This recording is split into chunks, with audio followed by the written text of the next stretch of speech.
ਜਿਵੇਂ ਕਿ ਆਪ ਜੀ ਨੂੰ ਪਤਾ ਹੀ ਹੈ ਕਿ ਅੱਜ ਆਪਾਂ ਸ਼ੋਅ ਲੈ ਕੇ ਆਉਂਦੇ ਹੁੰਦੇ ਹਾਂ ਸੈਟਰਡੇ ਦੇ ਦਿਨ ਆਪਾਂ ਸ਼ੋਅ ਲੈ ਕੇ ਆਉਂਦੇ ਹੁੰਦੇ ਹਾਂ ਇਮੀਗ੍ਰੇਸ਼ਨ ਬਾਰੇ। ਇਮੀਗ੍ਰੇਸ਼ਨ ਦੇ ਸਵਾਲਾਂ ਦੇ ਜਵਾਬ, ਹਰ ਤਰ੍ਹਾਂ ਦਾ ਸਵਾਲ ਜਿਹੜਾ ਵੀ ਤੁਸੀਂ ਇਮੀਗ੍ਰੇਸ਼ਨ ਦੇ ਬਾਰੇ ਕਰਨਾ ਹੋਵੇ ਸਾਡੇ ਸ਼ੋਅ ਵਿੱਚ ਤੁਸੀਂ ਨੰਬਰ 0121269004 ਸੋ ਇਸ ਨੰਬਰ 'ਤੇ ਤੁਸੀਂ ਕਾਲ ਕਰਕੇ ਤੁਸੀਂ ਆਪਣਾ ਜਿਹੜਾ ਵੀ ਸਵਾਲ ਤੁਸੀਂ ਕਰ ਸਕਦੇ ਹੋ। ਪਰ ਤੁਹਾਨੂੰ ਪਤਾ ਜਿਵੇਂ ਕਿ ਹਮੇਸ਼ਾ ਦੀ ਤਰ੍ਹਾਂ ਸਾਡੇ ਨਾਲ ਜ਼ੁਬੇਰ ਰਾਸ਼ੀਦ ਜੀ ਰਹਿੰਦੇ ਨੇ ਹਮੇਸ਼ਾ, ਅੱਜ ਵੀ ਉਹ ਆਪਣਾ ਕੀਮਤੀ ਸਮੇਂ ਵਿੱਚੋਂ ਟਾਈਮ ਕੱਢ ਕੇ ਸਾਡੇ ਨਾਲ ਸਟੂਡੀਓ ਵਿੱਚ ਆਏ ਨੇ। ਆਪਾਂ ਉਹਨਾਂ ਦਾ ਸਵਾਗਤ ਕਰਦੇ ਹਾਂ ਅਤੇ ਸਵਾਲਾਂ ਦਾ ਸਿਲਸਿਲਾ ਸ਼ੁਰੂ ਕਰਾਂਗੇ। ਸਤਿ ਸ਼੍ਰੀ ਅਕਾਲ ਜ਼ੁਬੇਰ ਭਾਜੀ। ਸਲਾਮ, ਸਤਿ ਸ਼੍ਰੀ ਅਕਾਲ ਭਾਜੀ, ਥੈਂਕ ਯੂ ਵੈਰੀ ਮੱਚ। ਅੱਜ ਫਿਰ ਜੁੜੇ ਹਾਂ ਔਰ ਦੁਬਾਰਾ ਇਮੀਗ੍ਰੇਸ਼ਨ ਦੀ ਜਿਹੜੀ ਅਪਡੇਟਸ ਹੈਗੀਆਂ UK ਗਵਰਨਮੈਂਟ ਦੀ ਜਾਂ ਹੋਮ ਆਫਿਸ ਦੀ ਜਿਹੜੀ ਸਖਤਾਈ ਆ ਜੀ, ਉਹ ਹੁਣ ਸਟੂਡੈਂਟਸ 'ਤੇ ਜਾਂ ਇਲੀਗਲ ਮਾਈਗਰੈਂਟਸ 'ਤੇ ਜੀ ਕਿਸ ਤਰ੍ਹਾਂ ਗਵਰਨਮੈਂਟ ਨੇ ਨਵੇਂ ਕਾਨੂੰਨ ਬਣਾਏ ਨੇ, ਅੱਜ ਆਪਾਂ ਉਸ 'ਤੇ ਚਰਚਾ ਕਰਾਂਗੇ। ਉਹਦੇ ਬਾਰੇ ਚਰਚਾ ਕਰਾਂਗੇ ਜੀ। ਚਰਚਾ ਕਰਨ ਤੋਂ ਪਹਿਲਾਂ ਤੁਸੀਂ ਸਾਨੂੰ ਇਹ ਦੱਸੋ ਕਿ ਤੁਸੀਂ ਟੂਰ ਕੱਢ ਕੇ ਆਏ ਯੂਰਪ ਦਾ ਅਤੇ ਟਰਕੀ ਦਾ, ਕਿੱਦਾਂ ਦਾ ਉੱਥੇ ਭਾਜੀ? ਟੂਰ ਬਹੁਤ ਚੰਗਾ ਰਿਹਾ। ਆਪਾਂ ਨੇ ਉਹ ਸਮੁੰਦਰ ਵੀ ਦੇਖਿਆ ਜਿੱਥੋਂ इलीगल लोग क्रॉस करते हैं जी, मैडिटेरियन सी जी, और वो समंदर इतना खौफनाक हैगा, लेकिन जेड़े लोग UK आना चाहते हैं उन्होंने शायद वो समंदर पानी का एक छोटा जा कूजा लगता होवे, लेकिन उत्थे यकीन करो उसकी लहरां इतनी शिद्दत नाल आउंदियां ना, वड्डे तो वड्डा बंदा दिग्गज बंदा भी एक दफ़ा डर जाता। तो उन्होंने लोगों वास्ते आपां सॉरी फील करते हैं ਜਿਹੜੇ UK आने वास्ते उन्हें समंदर की लहरां तैर के अपनी जान दे देंगे या ਜਿਹੜੇ बच जाते हैं वो किनारे ते पहुँच जाते हैं। तो आपां वो सारा भी टूर किया। तो बाकी यूरोप वाले पासे वर्क परमिट के हालात भी उस वास्ते भी गए सा, थोड़ा सा फैमिली नाल भी समा बिताया। तो इन शॉर्ट एक मुफीद यूजफुल एक्सपीरियंस लैके आए हैं क्योंकि UK च हुण थोड़ी सख्ताई वध रही है।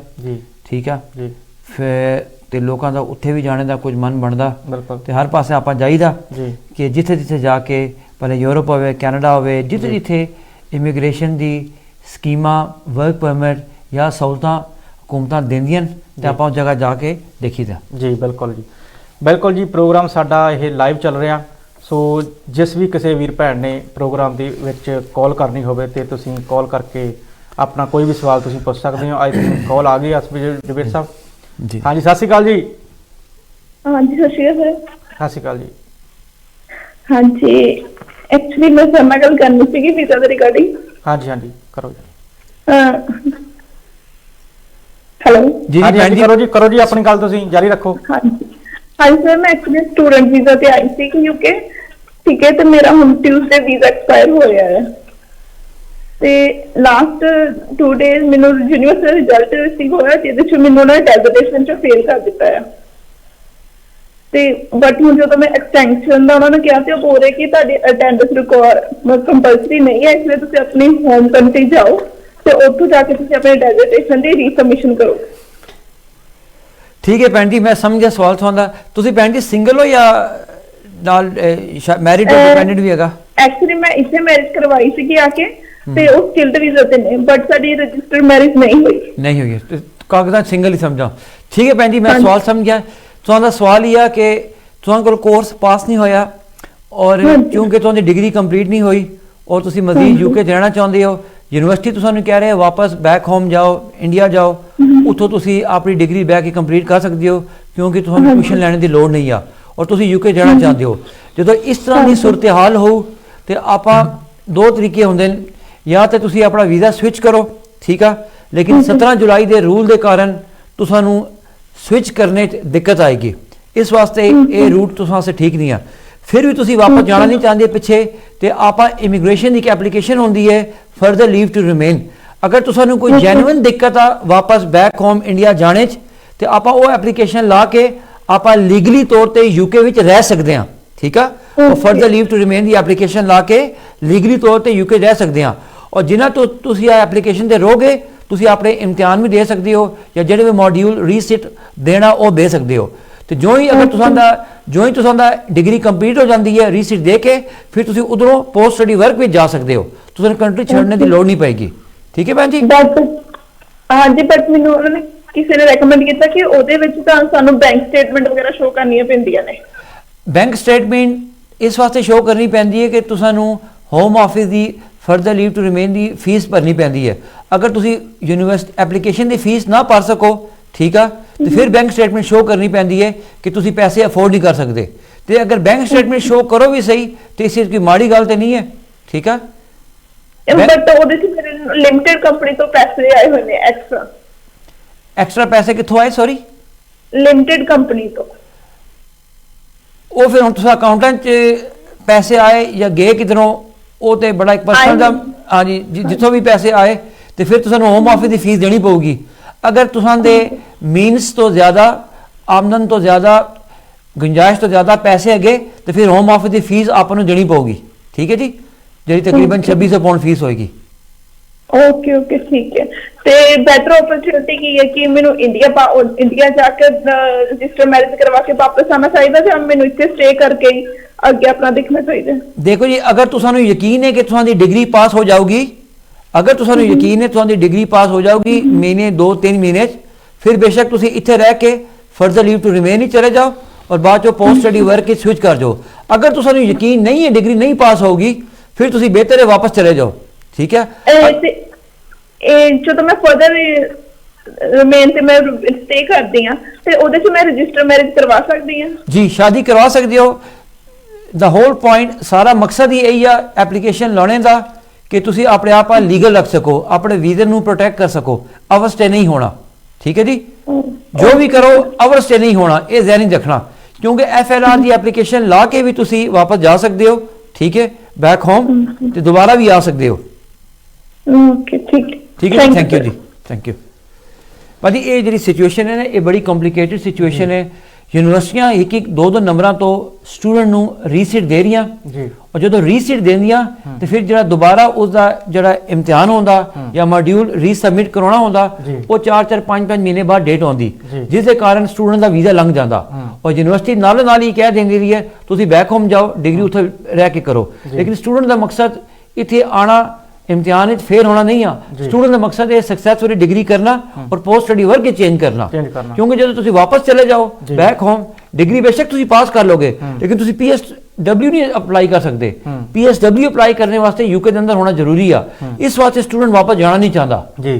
ਇਹ ਮੇਰੇ ਖਿਆਲ ਵਿੱਚ ਰੂਲ ਥੋੜਾ ਜਿਹਾ ਹਾਰਸ਼ ਹੈਗਾ, ਕਿਉਂਕਿ ਅਗਰ ਤੁਸੀਂ ਵਾਪਸ ਚਲੇ ਜਾਂਦੇ ਹੋ ਤੁਹਾਨੂੰ ਇਤਨਾ ਅਧਿਕਾਰ ਜ਼ਰੂਰ ਮਿਲਣਾ ਚਾਹੀਦਾ ਕਿ ਜਿਹਦੀ ਡਿਗਰੀ ਕੰਪਲੀਟ ਹੋ ਗਈ ਆ ਉਹ PSW ਅਪਲਾਈ ਕਰ ਸਕੇ ਬੈਕ ਹੋਮ ਤੋਂ ਵੀ। ਇਸ ਸੇ ਵੀ ਮੇਰੇ ਖਿਆਲ ਵਿੱਚ ਹੋਮ ਆਫਿਸ ਨਾਲ ਕੋਈ ਆਪਾਂ ਨੂੰ ਟਾਕਰਾ ਜਾਂ ਹੋਮ ਆਫਿਸ ਨਾਲ ਕੋਈ ਮੱਥਾ ਲਾਣਾ ਪਊਗਾ। ਪਰ ਵੈਸੇ ਜਿਸ ਤਰੀਕੇ ਨਾਲ ਇਹਨਾਂ ਦਾ ਵੀਜ਼ਾ ਲੰਘ ਗਿਆ ਵਾ, ਜਿਹੜੀ ਲੀਵ ਟੂ ਰਿਮੇਨ ਆ, ਜਿਹੜੀ ਤੁਸੀਂ ਸੌਰੀ FLR ਦੀ ਐਪਲੀਕੇਸ਼ਨ ਆ, ਹਾਂਜੀ, ਉਹਦੇ ਵਿੱਚ ਫਿਰ ਵਾਪਸ ਆ ਸਕਦੇ ਆ ਜੇ ਚੱਲ ਨਹੀਂ। ਲੀਵ ਟੂ ਰਿਮੇਨ ਐਪਲੀਕੇਸ਼ਨ ਇਸ ਵਾਸਤੇ ਹੁੰਦੀ ਆ ਜਦੋਂ ਆਪਾਂ ਕੋਲ ਕੋਈ ਇਮੀਗ੍ਰੇਸ਼ਨ ਦਾ ਰਸਤਾ ਨਾ ਬਚੇ, ਕੋਈ ਰੂਟ ਨਾ ਬਚੇ, ਠੀਕ ਹੈ ਨਾ, ਔਰ ਆਪਾਂ ਬੈਕ ਹੋਮ ਵੀ ਨਾ ਜਾ ਸਕੇ, ਤੇ ਫਿਰ leave to remain FLR the application ਹੁੰਦੀ ਹੈ, ਫਰਦਰ ਲੀਵ ਟੂ ਰਿਮੇਨ। ਉਹਦਾ ਮਕਸਦ ਇਹ ਹੁੰਦਾ ਹੈ ਕਿ ਤੁਸੀਂ ਇਲੀਗਲ ਨਾ ਹੋ, ਉਹਦਾ ਮਕਸਦ ਇਹ ਹੁੰਦਾ ਕਿ ਜਿਹੜਾ ਛੋਟਾ ਜਿਹਾ ਟਾਈਮ ਪੀਰੀਅਡ ਚਾਹੀਦਾ ਉਹ ਗੈਪ ਫਿਲ ਕਰ ਸਕੀਏ ਜੀ, ਠੀਕ ਹੈ ਜੀ। ਲੇਕਿਨ ਉਸੇ ਤੁਸੀਂ ਅਗਰ ਕੰਟਰੀ ਛੱਡ ਦੋ ਤੇ ਵਾਪਸ ਨਹੀਂ ਆ ਸਕਦੇ ਫਿਰ ਜੀ। ਕਈ ਵਾਰ ਇੱਕ ਸਵਾਲ ਹੁੰਦਾ ਕਿ ਉਹਦੇ ਵਿੱਚ ਅਸੀਂ ਵਾਪਸ ਇੰਡੀਆ ਜਾ ਸਕਦੇ ਹਾਂ, ਪੰਜਾਬ ਜਾ ਸਕਦੇ ਹਾਂ, ਪਰ ਨਹੀਂ, ਕਿਉਂਕਿ ਉਹ ਸਿਰਫ ਇੱਥੇ ਰਹਿਣ ਵਾਸਤੇ ਤੁਹਾਡਾ ਜਿਹੜਾ ਟਾਈਮਿੰਗ ਆ, ਟਾਈਮਿੰਗ ਤੁਸੀਂ ਲੀਗਲੀ ਤੌਰ ਤੇ ਰਹਿ ਸਕੋ ਜਾਂ ਸਵਿਚ ਕਰ ਸਕੋ, ਕਿਉਂਕਿ ਸਵਿਚਿੰਗ ਵੀ ਉਸੇ ਅਲਾਉ ਹੁੰਦੀ ਆ ਜੀ। ਉਸ ਦੇ ਵਿੱਚ ਜਿਵੇਂ ਕਿ ਉਹਨਾਂ ਕੋਲ ਟਾਈਮਿੰਗ ਘੱਟ ਹੋਵੇ ਤੇ ਉਸ ਵਿੱਚ ਵੀਜ਼ਾ ਆਪਣਾ ਅੱਗੇ ਕਰ ਸਕਦੇ ਆ। ਇੱਕ ਆਰਜ਼ੀ ਗੈਪ ਫਿਲ ਕਰਨ ਵਾਸਤੇ ਹੁੰਦੀਆਂ ਨੇ ਐਪਲੀਕੇਸ਼ਨਾਂ। ਲੈਟਸ ਸੇ ਕੋਈ ਬੰਦੇ ਵਿਜ਼ਟਰ ਵੀਜ਼ਾ ਤੇ ਆਉਂਦੇ, ਇੱਥੇ ਸ਼ਦੀਦ ਬਿਮਾਰ ਹੋ ਜਾਂਦੇ ਜਾਂ ਪਿੱਛੇ ਕਰੋਨਾ ਵਾਇਰਸ ਜਿਹੜੀ ਸਿਚੁਏਸ਼ਨ ਕ੍ਰੀਏਟ ਹੋ ਜਾਂਦੀ ਜਾਂ ਕੋਈ ਬਹੁਤ ਦਿੱਕਤ ਜਾਂ ਬਿਮਾਰੀ ਆ ਜਾਂਦੀ, ਇਹ ਉਸ ਵਾਸਤੇ ਐਪਲੀਕੇਸ਼ਨਾਂ ਹੁੰਦੀਆਂ। ਲੇਕਿਨ ਐਜ਼ ਆ ਮਾਮੂਲ ਦੇ ਤੌਰ ਤੇ, ਐਜ਼ ਅ ਐਕਸਕਿਊਜ਼ ਦੇ ਤੌਰ ਤੇ FLR ਦੀ ਐਪਲੀਕੇਸ਼ਨ ਨਹੀਂ ਲਾਣੀ ਚਾਹੀਦੀ। ਤਦੋਂ ਲਾਓ ਜਦੋਂ ਕੋਈ ਰਸਤਾ ਨਾ ਹੋਵੇ ਜਾਂ ਵਾਪਸ ਜਾਣ ਦੀ ਦਿੱਕਤ ਹੋਵੇ ਜੀ। ਬਿਲਕੁਲ ਜੀ, ਬਾਕੀ ਤੁਸੀਂ ਸਮਝ ਹੀ ਗਏ ਹੋਵੋਗੇ। ਸੋ ਜਵੇਦ ਸਾਹਿਬ, ਆਪਾਂ ਹੁਣ ਚੱਲਦੇ ਹਾਂ ਸਵਾਲਾਂ ਵੱਲ। ਜਿਹੜੇ UK ਦੇ ਐਮਪਲਾਇਰਾਂ ਦੀ ਜਿਹੜੀ ਸਖਤੀ ਹੋਈ ਆ, UK ਦੇ ਐਮਪਲਾਇਰ ਜਿਹੜਾ ਨੇ ਸਪਾਂਸਰ ਲਾਇਸੈਂਸ ਕਰਕੇ ਐਮਪਲਾਈ ਇੱਥੇ ਬੁਲਾਏ ਆ, ਉਹਨਾਂ ਵਾਸਤੇ ਜਿਹੜੀ ਸਖਤਾਈ ਹੋਈ ਆ ਉਹਦੇ ਬਾਰੇ ਤੁਸੀਂ ਜਾਣਕਾਰੀ ਦਿਵੋ ਕਿ ਕਿਸ ਤਰੀਕੇ ਨਾਲ ਉਹਨਾਂ ਨੂੰ ਜਿਹੜਾ ਸ਼ਿਕੰਜਾ ਕਸ ਹੋਇਆ। ਭਾਜੀ, ਇਮੀਗ੍ਰੇਸ਼ਨ ਮਿਨਿਸਟਰ ਨੇ ਇਹਨਾਂ ਨੇ ਆਪਣਾ ਇੱਕ ਪਲਾਨ ਬਣਾਇਆ ਕਿ UK ਵਿੱਚ ਇਲੀਗਲ ਮਾਈਗ੍ਰੇਸ਼ਨ ਘੱਟ ਕਰਨ ਵਾਸਤੇ UK ਜਿਹੜੇ ਪਾਣੀ ਦੇ ਰਸਤੇ ਲੋਕੀ ਇਲੀਗਲ ਆਉਂਦੇ, ਡੁਬਕੀਆਂ ਲਾ ਕੇ ਸਮੁੰਦਰਾਂ ਦੇ ਥਰੂ ਜਾਂ ਡੰਕੀ ਲਾ ਕੇ ਵੀ ਆਪਾਂ ਕਹੀਦਾ, ਉਸ ਸਭ ਨੂੰ ਰੋਕਣ ਵਾਸਤੇ ਉਹਨਾਂ ਨੇ ਦੇਖਿਆ ਕਿ ਲੋਕੀ ਜਦੋਂ ਇੱਥੇ ਕਿਉਂ ਆਉਂਦੇ, ਜਦੋਂ ਉਹਨਾਂ ਨੂੰ 2-3 ਚੀਜ਼ਾਂ ਮਿਲਦੀਆਂ ਨੇ। ਇੱਕ, ਉਹਨਾਂ ਨੂੰ ਇਲੀਗਲ ਕੰਮ ਮਿਲਦਾ, ਜਿਹੜੇ ਕੈਸ਼ ਐਂਡ ਹੈਂਡ ਜਾਂ ਛੁਪ ਛੁਪਾ ਕੇ ਕੰਮ ਕਰਦੇ, ਕੰਮ ਦੂਜਾ ਕਰਦੇ, ਹਾਂ। ਉਹਨਾਂ ਨੂੰ ਰਿਹਾਇਸ਼ ਅਕੋਮੋਡੇਸ਼ਨ ਮਿਲਦੀ ਆ। ਠੀਕ ਆ, ਅਗਰ ਇਹਨਾਂ ਦੋ ਚੀਜ਼ਾਂ ਤੇ ਸਖਤਾਈ ਕੀਤੀ ਜਾਵੇ ਜੀ ਤੇ ਇਹ ਜਿਹੜਾ ਇਲੀਗਲ ਲੋਕਾਂ ਦੇ ਆਣੇ ਦਾ ਜਿਹੜਾ ਰੁਝਾਨ ਹੈ ਉਹ ਘੱਟ ਹੋ ਸਕਦਾ। ਤੇ ਇਸ ਵਾਸਤੇ ਹਕੂਮਤ ਨੇ ਜਨਵਰੀ ਤੋਂ ਇਹ ਆਖਿਆ ਕਿ ਅਸੀਂ ਜਿਹੜੇ ਇੰਪਲੋਇਰ ਇਲੀਗਲ ਲੋਕਾਂ ਨੂੰ ਜਾਬਾ ਦੇਵਣਗੇ ਜਾਂ ਜਿਹੜੇ ਲੈਂਡਲੋਰਡ ਇਲੀਗਲ ਬੰਦਿਆਂ ਨੂੰ ਮਕਾਨਾਂ ਵਿੱਚ ਰੱਖਣਗੇ ਐਜ਼ ਅ ਟੈਨੈਂਟ ਜਾਂ ਐਜ਼ ਅ ਲੌਜਰ, ਤੇ ਅਸੀਂ ਉਹਨਾਂ ਦੇ 3 ਗੁਣਾ ਜ਼ਿਆਦਾ ਫਾਈਨ ਵਧਾਵਾਂਗੇ, ਟ੍ਰਿਪਲ ਕਰਾਂਗੇ। ਜੀ ਹੁਣ ਇਲੀਗਲ ਬੰਦਾ ਕਿਸੇ ਕੰਮ ਤੋਂ ਫੜਾ ਜਾਊ, ਉਹਦੀ ਪੈਨਲਟੀ ਹੈ 20,000 ਪਾਉਂਡ, ਲੇਕਿਨ ਜਨਵਰੀ ਤੋਂ 60,000 ਪਾਉਂਡ ਹੋ ਸਕਦੀ ਆ। ਅੱਛਾ ਜੀ ਅਗਰ ਲੌਜਰ ਦੀ ਪਹਿਲੇ ਪੈਨਲਟੀ ਸੀ, ਲੈਂਡਲੋਰਡ ਦੀ ਪੈਨਲਟੀ ਸੀ, ਅਗਰ ਇਲੀਗਲ ਬੰਦੇ ਨੂੰ ਕਾਰ ਵਾੜਿਆ ਹੋਵੇ ਐਜ਼ ਅ ਟੈਨੈਂਟ ਰੱਖਿਆ ਹੋਵੇ 80 ਪਾਉਂਡ, ਲੇਕਿਨ ਉਹ ਅਪ ਟੂ 10,000 ਪਾਉਂਡ ਵੀ ਹੋ ਸਕਦੀ ਆ। ਜੀ ਠੀਕ ਆ, ਉਹਨਾਂ ਮੁxtਲਿਫ ਸਟੇਜਾਂ ਰੱਖ ਦਿੱਤੀਆਂ ਫਾਈਨਸ ਦੀਆਂ, ਪੈਨਲਟੀ ਦੀਆਂ। Penalty ਠੀਕ ਆ, ਇਸ ਵਾਸਤੇ ਲੋਕਾਂ ਨੂੰ ਡਰਾਉਂਦੇ ਨੇ ਕਿ ਇਲੀਗਲ ਲੋਕਾਂ ਦੀ ਸਪੋਰਟ ਨਾ ਕਰੋ, ਉਹਨਾਂ ਦਾ ਹੱਥ ਨਾ ਫੜੋ, ਔਰ ਕੰਟਰੀ ਦੇ ਅੰਦਰ ਜਿਹੜੇ ਜੈਨੂਇਨ ਲੋਕ ਕੰਮ ਕਰਨਾ ਚਾਹੁੰਦੇ ਨੇ ਉਹਨਾਂ ਦਾ ਹੱਕ ਵੀ ਨਾ ਮਾਰਾ ਜਾਵੇ, ਔਰ ਜਿਹੜੇ ਜੈਨੂਇਨ ਲੋਕ ਜਿਹੜੇ ਮਕਾਨਾਂ ਦੀ ਘਾਟਾ ਹੈ, ਕਮੀ ਹੈ, ਜੀ ਉਹ ਵੀ ਥੋੜਾ ਜਿਹਾ ਬੈਲੈਂਸ ਵਿੱਚ ਰਹੂ। ਜੀ ਕਿਉਂ ਜਦੋਂ ਇਲੀਗਲ ਬੰਦੇ ਰਹਿੰਦੇ ਨੇ ਮਕਾਨਾਂ ਵਿੱਚ ਛੁਪ ਕੇ, ਠੀਕ ਆ, ਤੇ ਜਿਹੜੇ ਜੈਨੂਇਨ ਲੋਕੀ ਹੁੰਦੇ ਨੇ ਉਹਨਾਂ ਨੂੰ ਰਹਿਣ ਜ਼ਿਆਦਾ ਭਰਨਾ ਪੈਂਦਾ ਹੈ, ਕਿਉਂਕਿ ਲੈਂਡਲੋਰਡ ਨੂੰ ਪੈਸਾ ਉਧਰੋਂ ਵੀ ਆ ਰਿਹਾ ਹੁੰਦਾ ਹੈ। ਜੀ, ਤੇ ਬਿਲਕੁਲ। ਇਸ ਵਾਸਤੇ ਇਸ ਚੀਜ਼ ਨੂੰ ਬੈਲੈਂਸ ਕਰਨ ਵਾਸਤੇ ਸੋਸਾਇਟੀ ਵਿੱਚ ਲੀਗਲ ਜਿਹੜੇ ਬੰਦੇ ਅੱਗੇ ਉਹਨਾਂ ਦੇ ਰਾਈਟਸ ਨੂੰ ਪ੍ਰੋਟੈਕਟ ਕਰਨ ਵਾਸਤੇ ਹੋਮ ਆਫਿਸ ਨੇ ਇਹ ਜਨਵਰੀ ਤੋਂ ਕਾਫੀ ਜ਼ਿਆਦਾ ਸਖਤਾਈ ਕਰਨੀ ਹੈਗੀ ਆ। ਜੀ ਔਰ ਨਾ ਸਿਰਫ ਇਹ ਗੱਲ ਉਹਨਾਂ ਆਖੀ ਆ, ਉਹਨਾਂ ਇਹ ਵੀ ਆਖਿਆ ਕਿ ਅਸੀਂ ਸਜ਼ਾਵਾਂ ਵੀ ਦੇਵਾਂਗੇ, ਇਹਨਾਂ ਨੂੰ ਅੰਦਰ ਜੇਲ੍ਹਾਂ ਵਿੱਚ ਬੰਦ ਵੀ ਕਰ ਸਕਦੇ ਹਾਂ ਜਿਹੜੇ ਬਾਰ-ਬਾਰ ਇਹ ਜੁਰਮ ਕਰਨ। ਨਾਲੋਂ ਨਾਲ ਇਹ ਵੀ ਆਖਿਆ ਅਗਰ ਕਿਸੇ ਕੋਲ ਸਪਾਂਸਰ ਲਾਇਸੈਂਸ ਹੈਗਾ ਜੀ ਅਸੀਂ ਉਹ ਵੀ ਰਿਵੋਕ ਕਰ ਸਕਦੇ ਹਾਂ। ਅੱਛਾ ਜੀ ਕਹਿਣ ਦਾ ਮਕਸਦ ਹਰ ਤਰਫੋਂ ਹੋਮ ਆਫਿਸ ਹੁਣ ਸਖਤਾਈ ਕਰੂਗੀ ਸਖਤਾਈ ਕਰੋਗੇ ਇਹ ਇੰਪਲੋਇਰਸ ਤੇ, ਲੈਂਡਲੋਰਡਸ ਤੇ, ਜਾਂ ਜਿਹੜੇ ਵੀ ਕਾਰੋਬਾਰੀ ਇਦਾਰੇ ਜਿਨ੍ਹਾਂ ਕੋਲ ਸਪਾਂਸਰ ਲਾਇਸੈਂਸ ਆ ਔਰ ਉਹਦਾ ਗਲਤ ਇਸਤੇਮਾਲ ਕਰਦੇ ਨੇ। ਪਰ ਜਿਸ ਮੇਰੇ ਖਿਆਲ ਨਾਲ ਕਾਲ ਆ ਗਈ, ਆਪਾਂ ਕਾਲ ਲੈਣੇ ਪਹਿਲਾਂ ਸਵਾਲ ਨਾਲ ਜਾਂਦੇ ਹਾਂ। ਹਾਂਜੀ ਸਤਿ ਸ਼੍ਰੀ ਅਕਾਲ ਜੀ। ਹਾਂਜੀ ਸਤਿ ਸ਼੍ਰੀ ਅਕਾਲ ਭਾਜੀ, ਕੀ ਹਾਲ ਨੇ? ਬਹੁਤ ਵਧੀਆ ਜੀ, ਚੜ੍ਹਦੀ ਕਲਾ, ਤੁਸੀਂ ਸੁਣਾਓ ਜੀ। ਹਾਂਜੀ ਭਾਜੀ, ਨਾ ਮੈਂ ਭਾਜੀ ਨੂੰ ਪੁੱਛਣਾ ਸੀਗਾ, ਹੁਣ ਹੋਮ ਆਫਿਸ ਦੀ ਫੀਸਾਂ ਇਨਕਰੀਜ਼ ਹੋ ਰਹੀਆਂ, ਐਨਐਸ ਤੇ ਹੋਮ ਆਫਿਸ ਦੀ ਕਦ ਹੋ ਰਹੀ ਆ? ਜੀ ਭਾਜੀ ਬਿਲਕੁਲ ਠੀਕ ਸੁਣਿਆ, ਹੋਮ ਆਫਿਸ ਦੀ ਫੀਸਾਂ ਜਨਵਰੀ ਦੇ ਪਹਿਲੇ ਕਿਸੇ ਟਾਈਮ ਵੀ ਵੱਧ ਸਕਦੀਆਂ। ਅਗਰ 1 ਸਾਲ ਦੀ ਫੀਸ NHS ਦੀ ਜਾਂ IHS ਦੀ 650 ਜਾਂ 60 ਪਾਉਂਡ ਹੈ, ਉਹ 1035 ਤੱਕ ਹੋਊਗੀ। ਇਹ ਬਿਲਕੁਲ ਠੀਕ ਸੁਣਿਆ ਤੁਸੀਂ ਕਿ ਫੀਸਾਂ ਕਾਫੀ ਵੱਧ ਰਹੀਆਂ ਨੇ ਅੱਗੇ।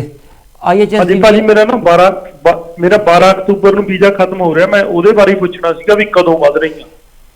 ਇਹ ਭਾਜੀ ਉਹਨੇ ਐਗਜ਼ੈਕਟ ਡੇਟ ਨਹੀਂ ਦਿੱਤੀ, ਐਕਸਪੈਕਟਡ ਹੈ ਕਿ ਦਸੰਬਰ ਦੇ ਨਜ਼ਦੀਕ ਵੱਧ ਜਾਊਗੀ, ਲੇਕਿਨ ਉਹਨਾਂ ਨੇ ਮਹੀਨਾ ਪਹਿਲੇ ਕਹਿ ਦਿੱਤਾ ਹੈ ਵੱਧ ਸਕਦੀਆਂ। ਪ੍ਰਾਈਮ ਮਿਨਿਸਟਰ ਨੇ ਆਖਿਆ ਵੱਧ ਸਕਦੀਆਂ, ਲੇਕਿਨ ਕੋਈ ਐਗਜ਼ੈਕਟ ਡੇਟ ਨਹੀਂ ਦਿੱਤੀ ਭਾਜੀ।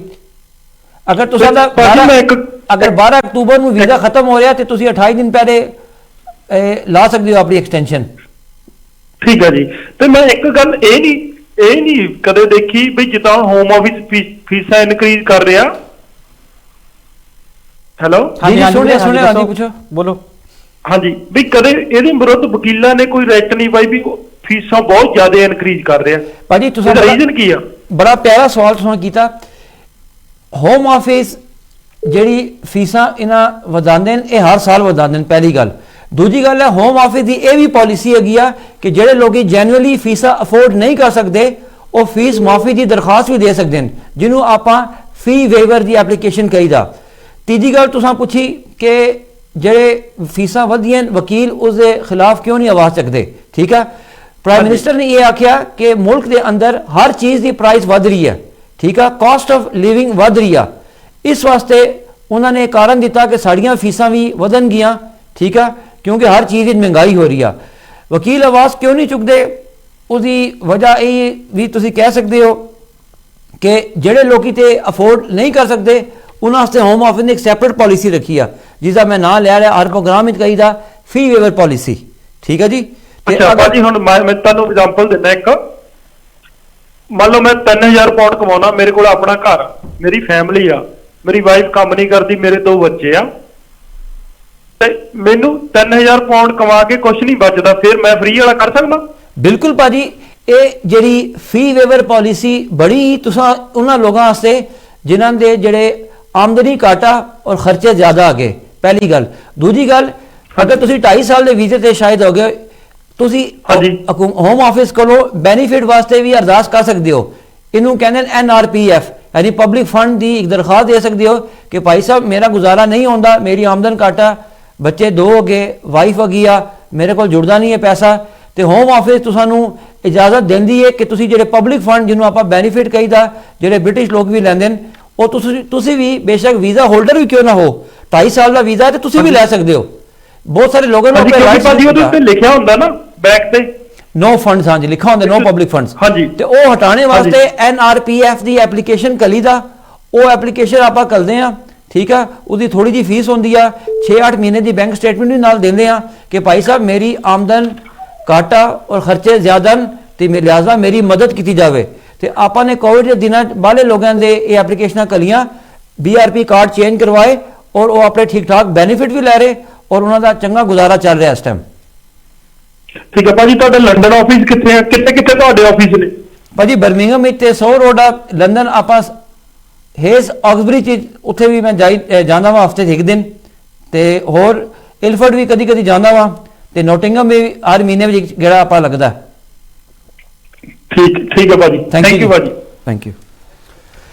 ਤੇ ਭਾਜੀ ਕਹਿਣ ਦਾ ਮਤਲਬ ਹੈ ਕਿ ਬਹੁਤ ਸਾਰੇ ਲੋਕਾਂ ਨੂੰ ਆਪਣਾ ਰਾਈਟਸ ਦਾ ਨਹੀਂ ਪਤਾ ਜੀ। ਇਹ ਉਹਨਾਂ ਦੀ ਜਵਾਬ ਸਵਾਲ ਬਿਲਕੁਲ ਠੀਕ ਸੀ कि ਜਿਹੜੇ ਲੋਕ ਇਹ ਅਫੋਰਡ ਨਹੀਂ ਕਰ ਸਕੇ, 3000 ਆਮਦਨ ਹੈ, ਘਰ 3 ਜਾਂ 4 ਪਰਿਵਾਰ, 3 ਤੇ ਬੰਦੇ ਡੈਫੀਨਿਟਲੀ ਹੁੰਦੇ, ਇੱਕ ਬੱਚਾ, ਹਸਬੰਡ ਵਾਈਫ। ਇਹਦੇ ਵਿੱਚ ਇੱਕ ਸਵਾਲ ਬਣਦਾ ਜਵੇਦ ਸਾਹਿਬ, ਜਿੱਦਾਂ ਮੰਨ ਲਓ ਮੈਂ 3000 ਕਮਾ ਰਿਹਾ, ਠੀਕ ਹੈ ਜੀ, ਤੇ ਖਰਚਾ ਕੱਢ ਕੇ ਮੈਂ 1500 ਪਾਉਂਡ ਮੇਰਾ ਖਰਚਾ ਘਰ ਦਾ ਆ, ਪਰ ਮੈਂ ਗੱਡੀ ਵੀ ਲਈ ਹੋਈ ਆ, ਮੈਂ ਗੱਡੀ ਦੇ ਵੱਖਰੇ ਖਰਚੇ ਮੇਰੇ, ਉਹ ਜਿਹੜੇ ਬੰਦੇ ਆ ਉਹ ਕਰ ਸਕਦੇ ਕਿ ਨਹੀਂ? ਕਿਉਂਕਿ ਆਪਾਂ ਗੱਡੀਆਂ ਜਿਹੜੀਆਂ ਆਪਣੇ ਸ਼ੌਕ ਨੂੰ ਲਈਆਂ ਹੁੰਦੀਆਂ, ਆਪਣੇ ਸ਼ੌਕ ਨੂੰ ਲਈਆਂ ਹੁੰਦੀਆਂ, ਜਾਂ ਕੁਝ ਵੀ ਕੀਤਾ ਹੁੰਦਾ, ਕੋਈ ਐਕਸਟਰਾ ਖਰਚਾ ਜਿਹੜਾ ਉਹ ਤਾਂ ਨਹੀਂ ਵਿੱਚ ਗਣ ਹੁੰਦੇ। ਭਾਜੀ ਜਦੋਂ ਹੋਮ ਆਫਿਸ ਤੁਸਾਂ ਦੀ ਬੈਂਕ ਸਟੇਟਮੈਂਟ ਮੰਗਦੀ ਹੈ ਨਾ, ਹਾਂਜੀ, ਉਸ ਵਿੱਚ ਉਹ ਇੱਕ ਪੈਨੀ ਦਾ ਹਿਸਾਬ ਕਿਤਾਬ ਮੰਗਦੀ ਆ, ਹਾਂਜੀ, ਇਹ ਆਮਦਨ ਕਿੱਥੋਂ ਆਈ, ਇਹ ਖਰਚਾ ਕਿੱਧਰ ਗਿਆ। ਬਿਲਕੁਲ। ਤੇ ਤਦੋਂ ਇਹ ਜਿਹੜੀ ਪਾਲਿਸੀ ਬਣੀ ਆ, ਜਿਹਨੂੰ ਆਪਾਂ ਫੀ ਵੇਵਰ ਦੀ ਪਾਲਿਸੀ, ਜਾਂ ਆਪਾਂ ਇਹ ਉਸੇ ਕਹੀਦਾ ਕਿ ਮੈਂ ਡੈਸਟੀਟਿਊਟ ਹੋ ਜਾਊਂਗਾ, ਸੜਕ ਤੇ ਆ ਜਾਊਂਗਾ, ਮੇਰੇ ਰੋਟੀ ਖਾਣ ਦੇ ਪੈਸੇ ਨਹੀਂ ਮਿਲਣਗੇ, ਨਹੀਂ ਬਚਣਗੇ ਅਗਰ ਮੈਂ ਸਾਰੀਆਂ ਫੀਸਾਂ ਪਾ ਦਿੱਤੀਆਂ।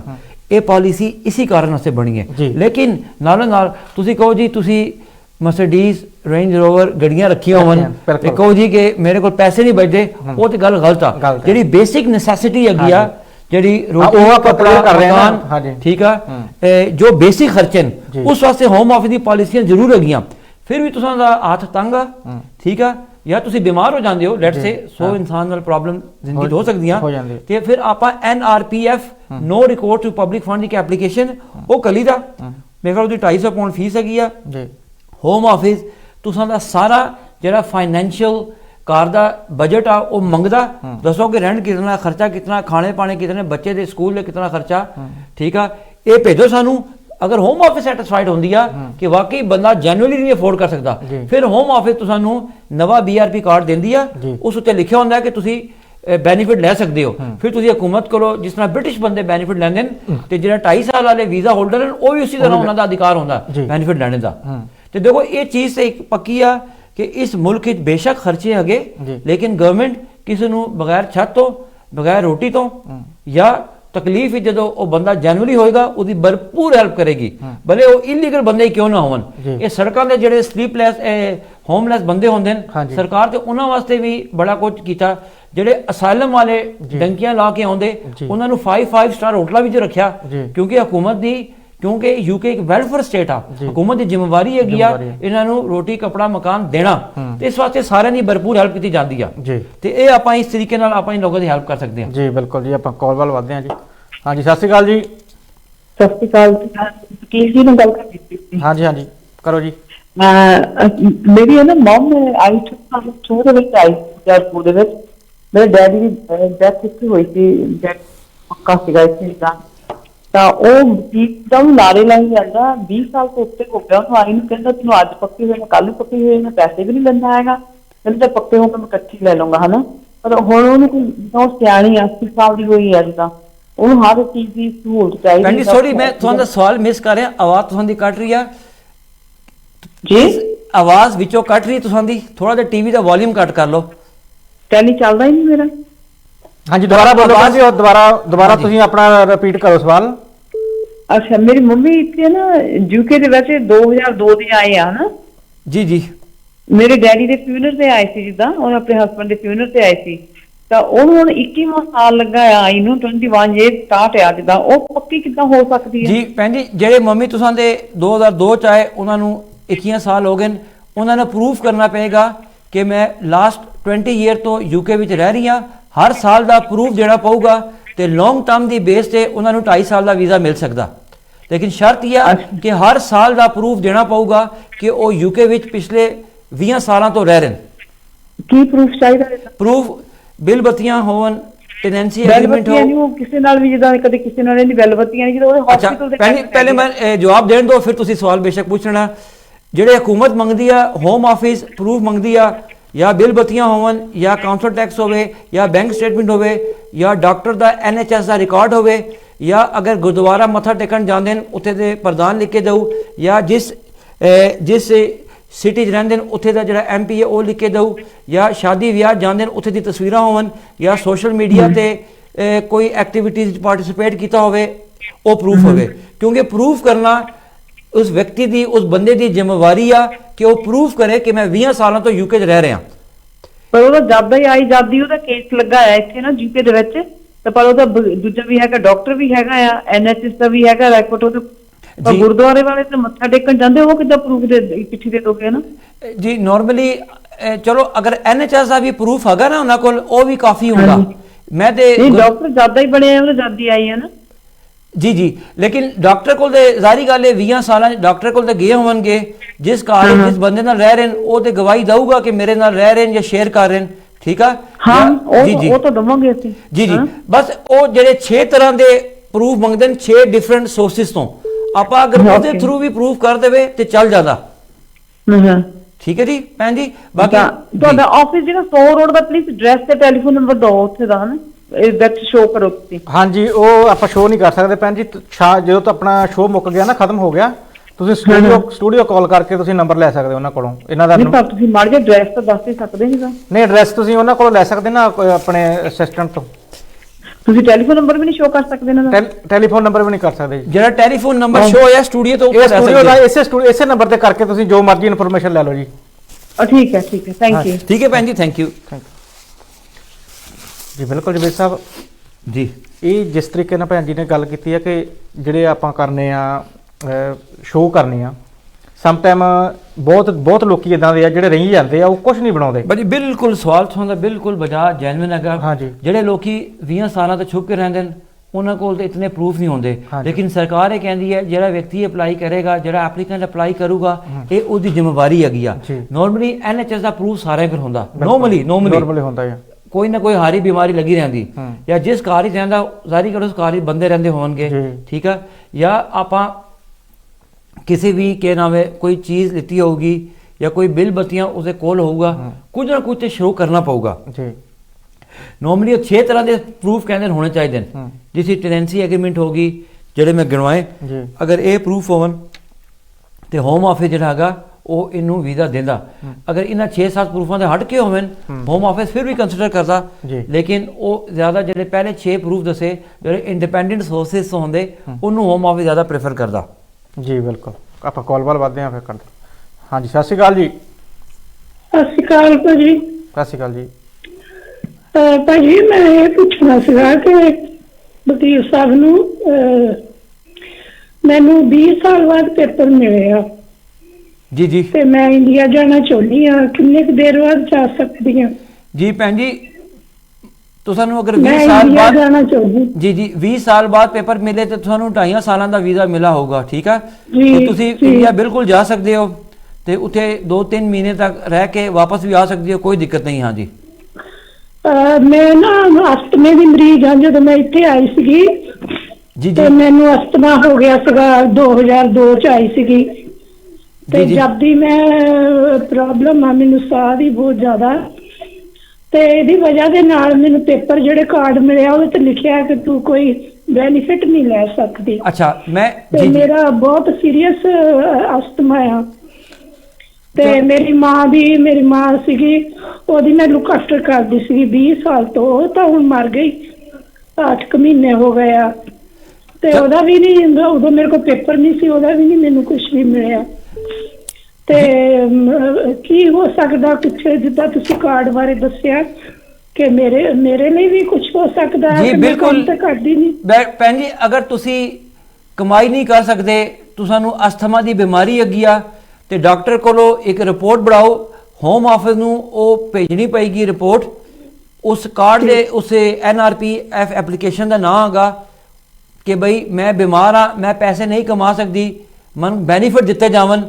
ਤੇ ਹੋਮ ਆਫਿਸ ਅਗਰ ਤੁਹਾਡੀ ਬਿਮਾਰੀ ਵਾਕਈ ਬਹੁਤ ਜ਼ਿਆਦਾ ਹੋਵੇ, ਤੁਹਾਡੇ ਕੋਲ ਹੋਰ ਆਮਦਨ ਦਾ ਜ਼ਰੀਆ ਨਾ ਹੋਵੇ, ਤੇ ਹੋਮ ਆਫਿਸ ਤੁਹਾਨੂੰ ਨਵਾਂ ਕਾਰਡ ਦਊਗੀ ਜਿਸ ਦੇ ਤਹਿਤ ਤੁਸੀਂ ਬੈਨੀਫਿਟ ਅਪਲਾਈ ਕਰ ਸਕਦੇ ਹੋ, ਤੁਹਾਡਾ ਖਰਚਾ ਪਾਣੀ ਚੱਲ ਜਾਊਗਾ। ਜੀ ਉਹਨਾਂ ਨੇ ਲਿਖਿਆ ਹੈ ਕਿ ਤੂੰ ਬੈਨੀਫਿਟ ਨਹੀਂ ਲੈ ਸਕਦੀ ਹੈ। ਜੀ ਉਹ ਉਹਨਾਂ ਨੇ ਲਿਖ ਦਿੱਤਾ ਨਾ, ਲੇਕਿਨ ਅਗਰ ਤੁਹਾਨੂੰ ਬਿਮਾਰੀ ਹੋ ਗਈ ਆ, ਹੁਣ ਤੁਸੀਂ ਪੈਸੇ ਨਹੀਂ ਕਮਾ ਹਾਂ, ਮੈਨੂੰ ਸਕਦੇ। 20 ਸਾਲ ਤੋਂ ਬਿਮਾਰੀ ਆ ਭਾਜੀ, ਮੈਨੂੰ ਸੀਰੀਅਸ ਪ੍ਰੋਬਲਮ ਆ। ਹਾਂ ਲੇਕਿਨ ਚਲੋ ਹੁਣ ਤੁਹਾਡੇ ਕੋਲ ਵੀਜ਼ਾ ਆ ਗਿਆ ਨਾ, ਤੇ ਹੁਣ ਤੁਸੀਂ ਜੀ ਬੈਨੀਫਿਟ ਵਾਸਤੇ ਹੋਮ ਆਫਿਸ ਨੂੰ ਕਾਰਡ ਦੀ ਜਿਹੜੀ ਬੈਨੀਫਿਟ ਦੀ ਕੰਡੀਸ਼ਨ ਉਹ ਚੇਂਜ ਕਰਾਓ, ਤੇ ਫਿਰ DWP ਕੋਲ ਆਪਾਂ ਬੈਨੀਫਿਟ ਲੈ ਸਕਦੇ ਹਾਂ।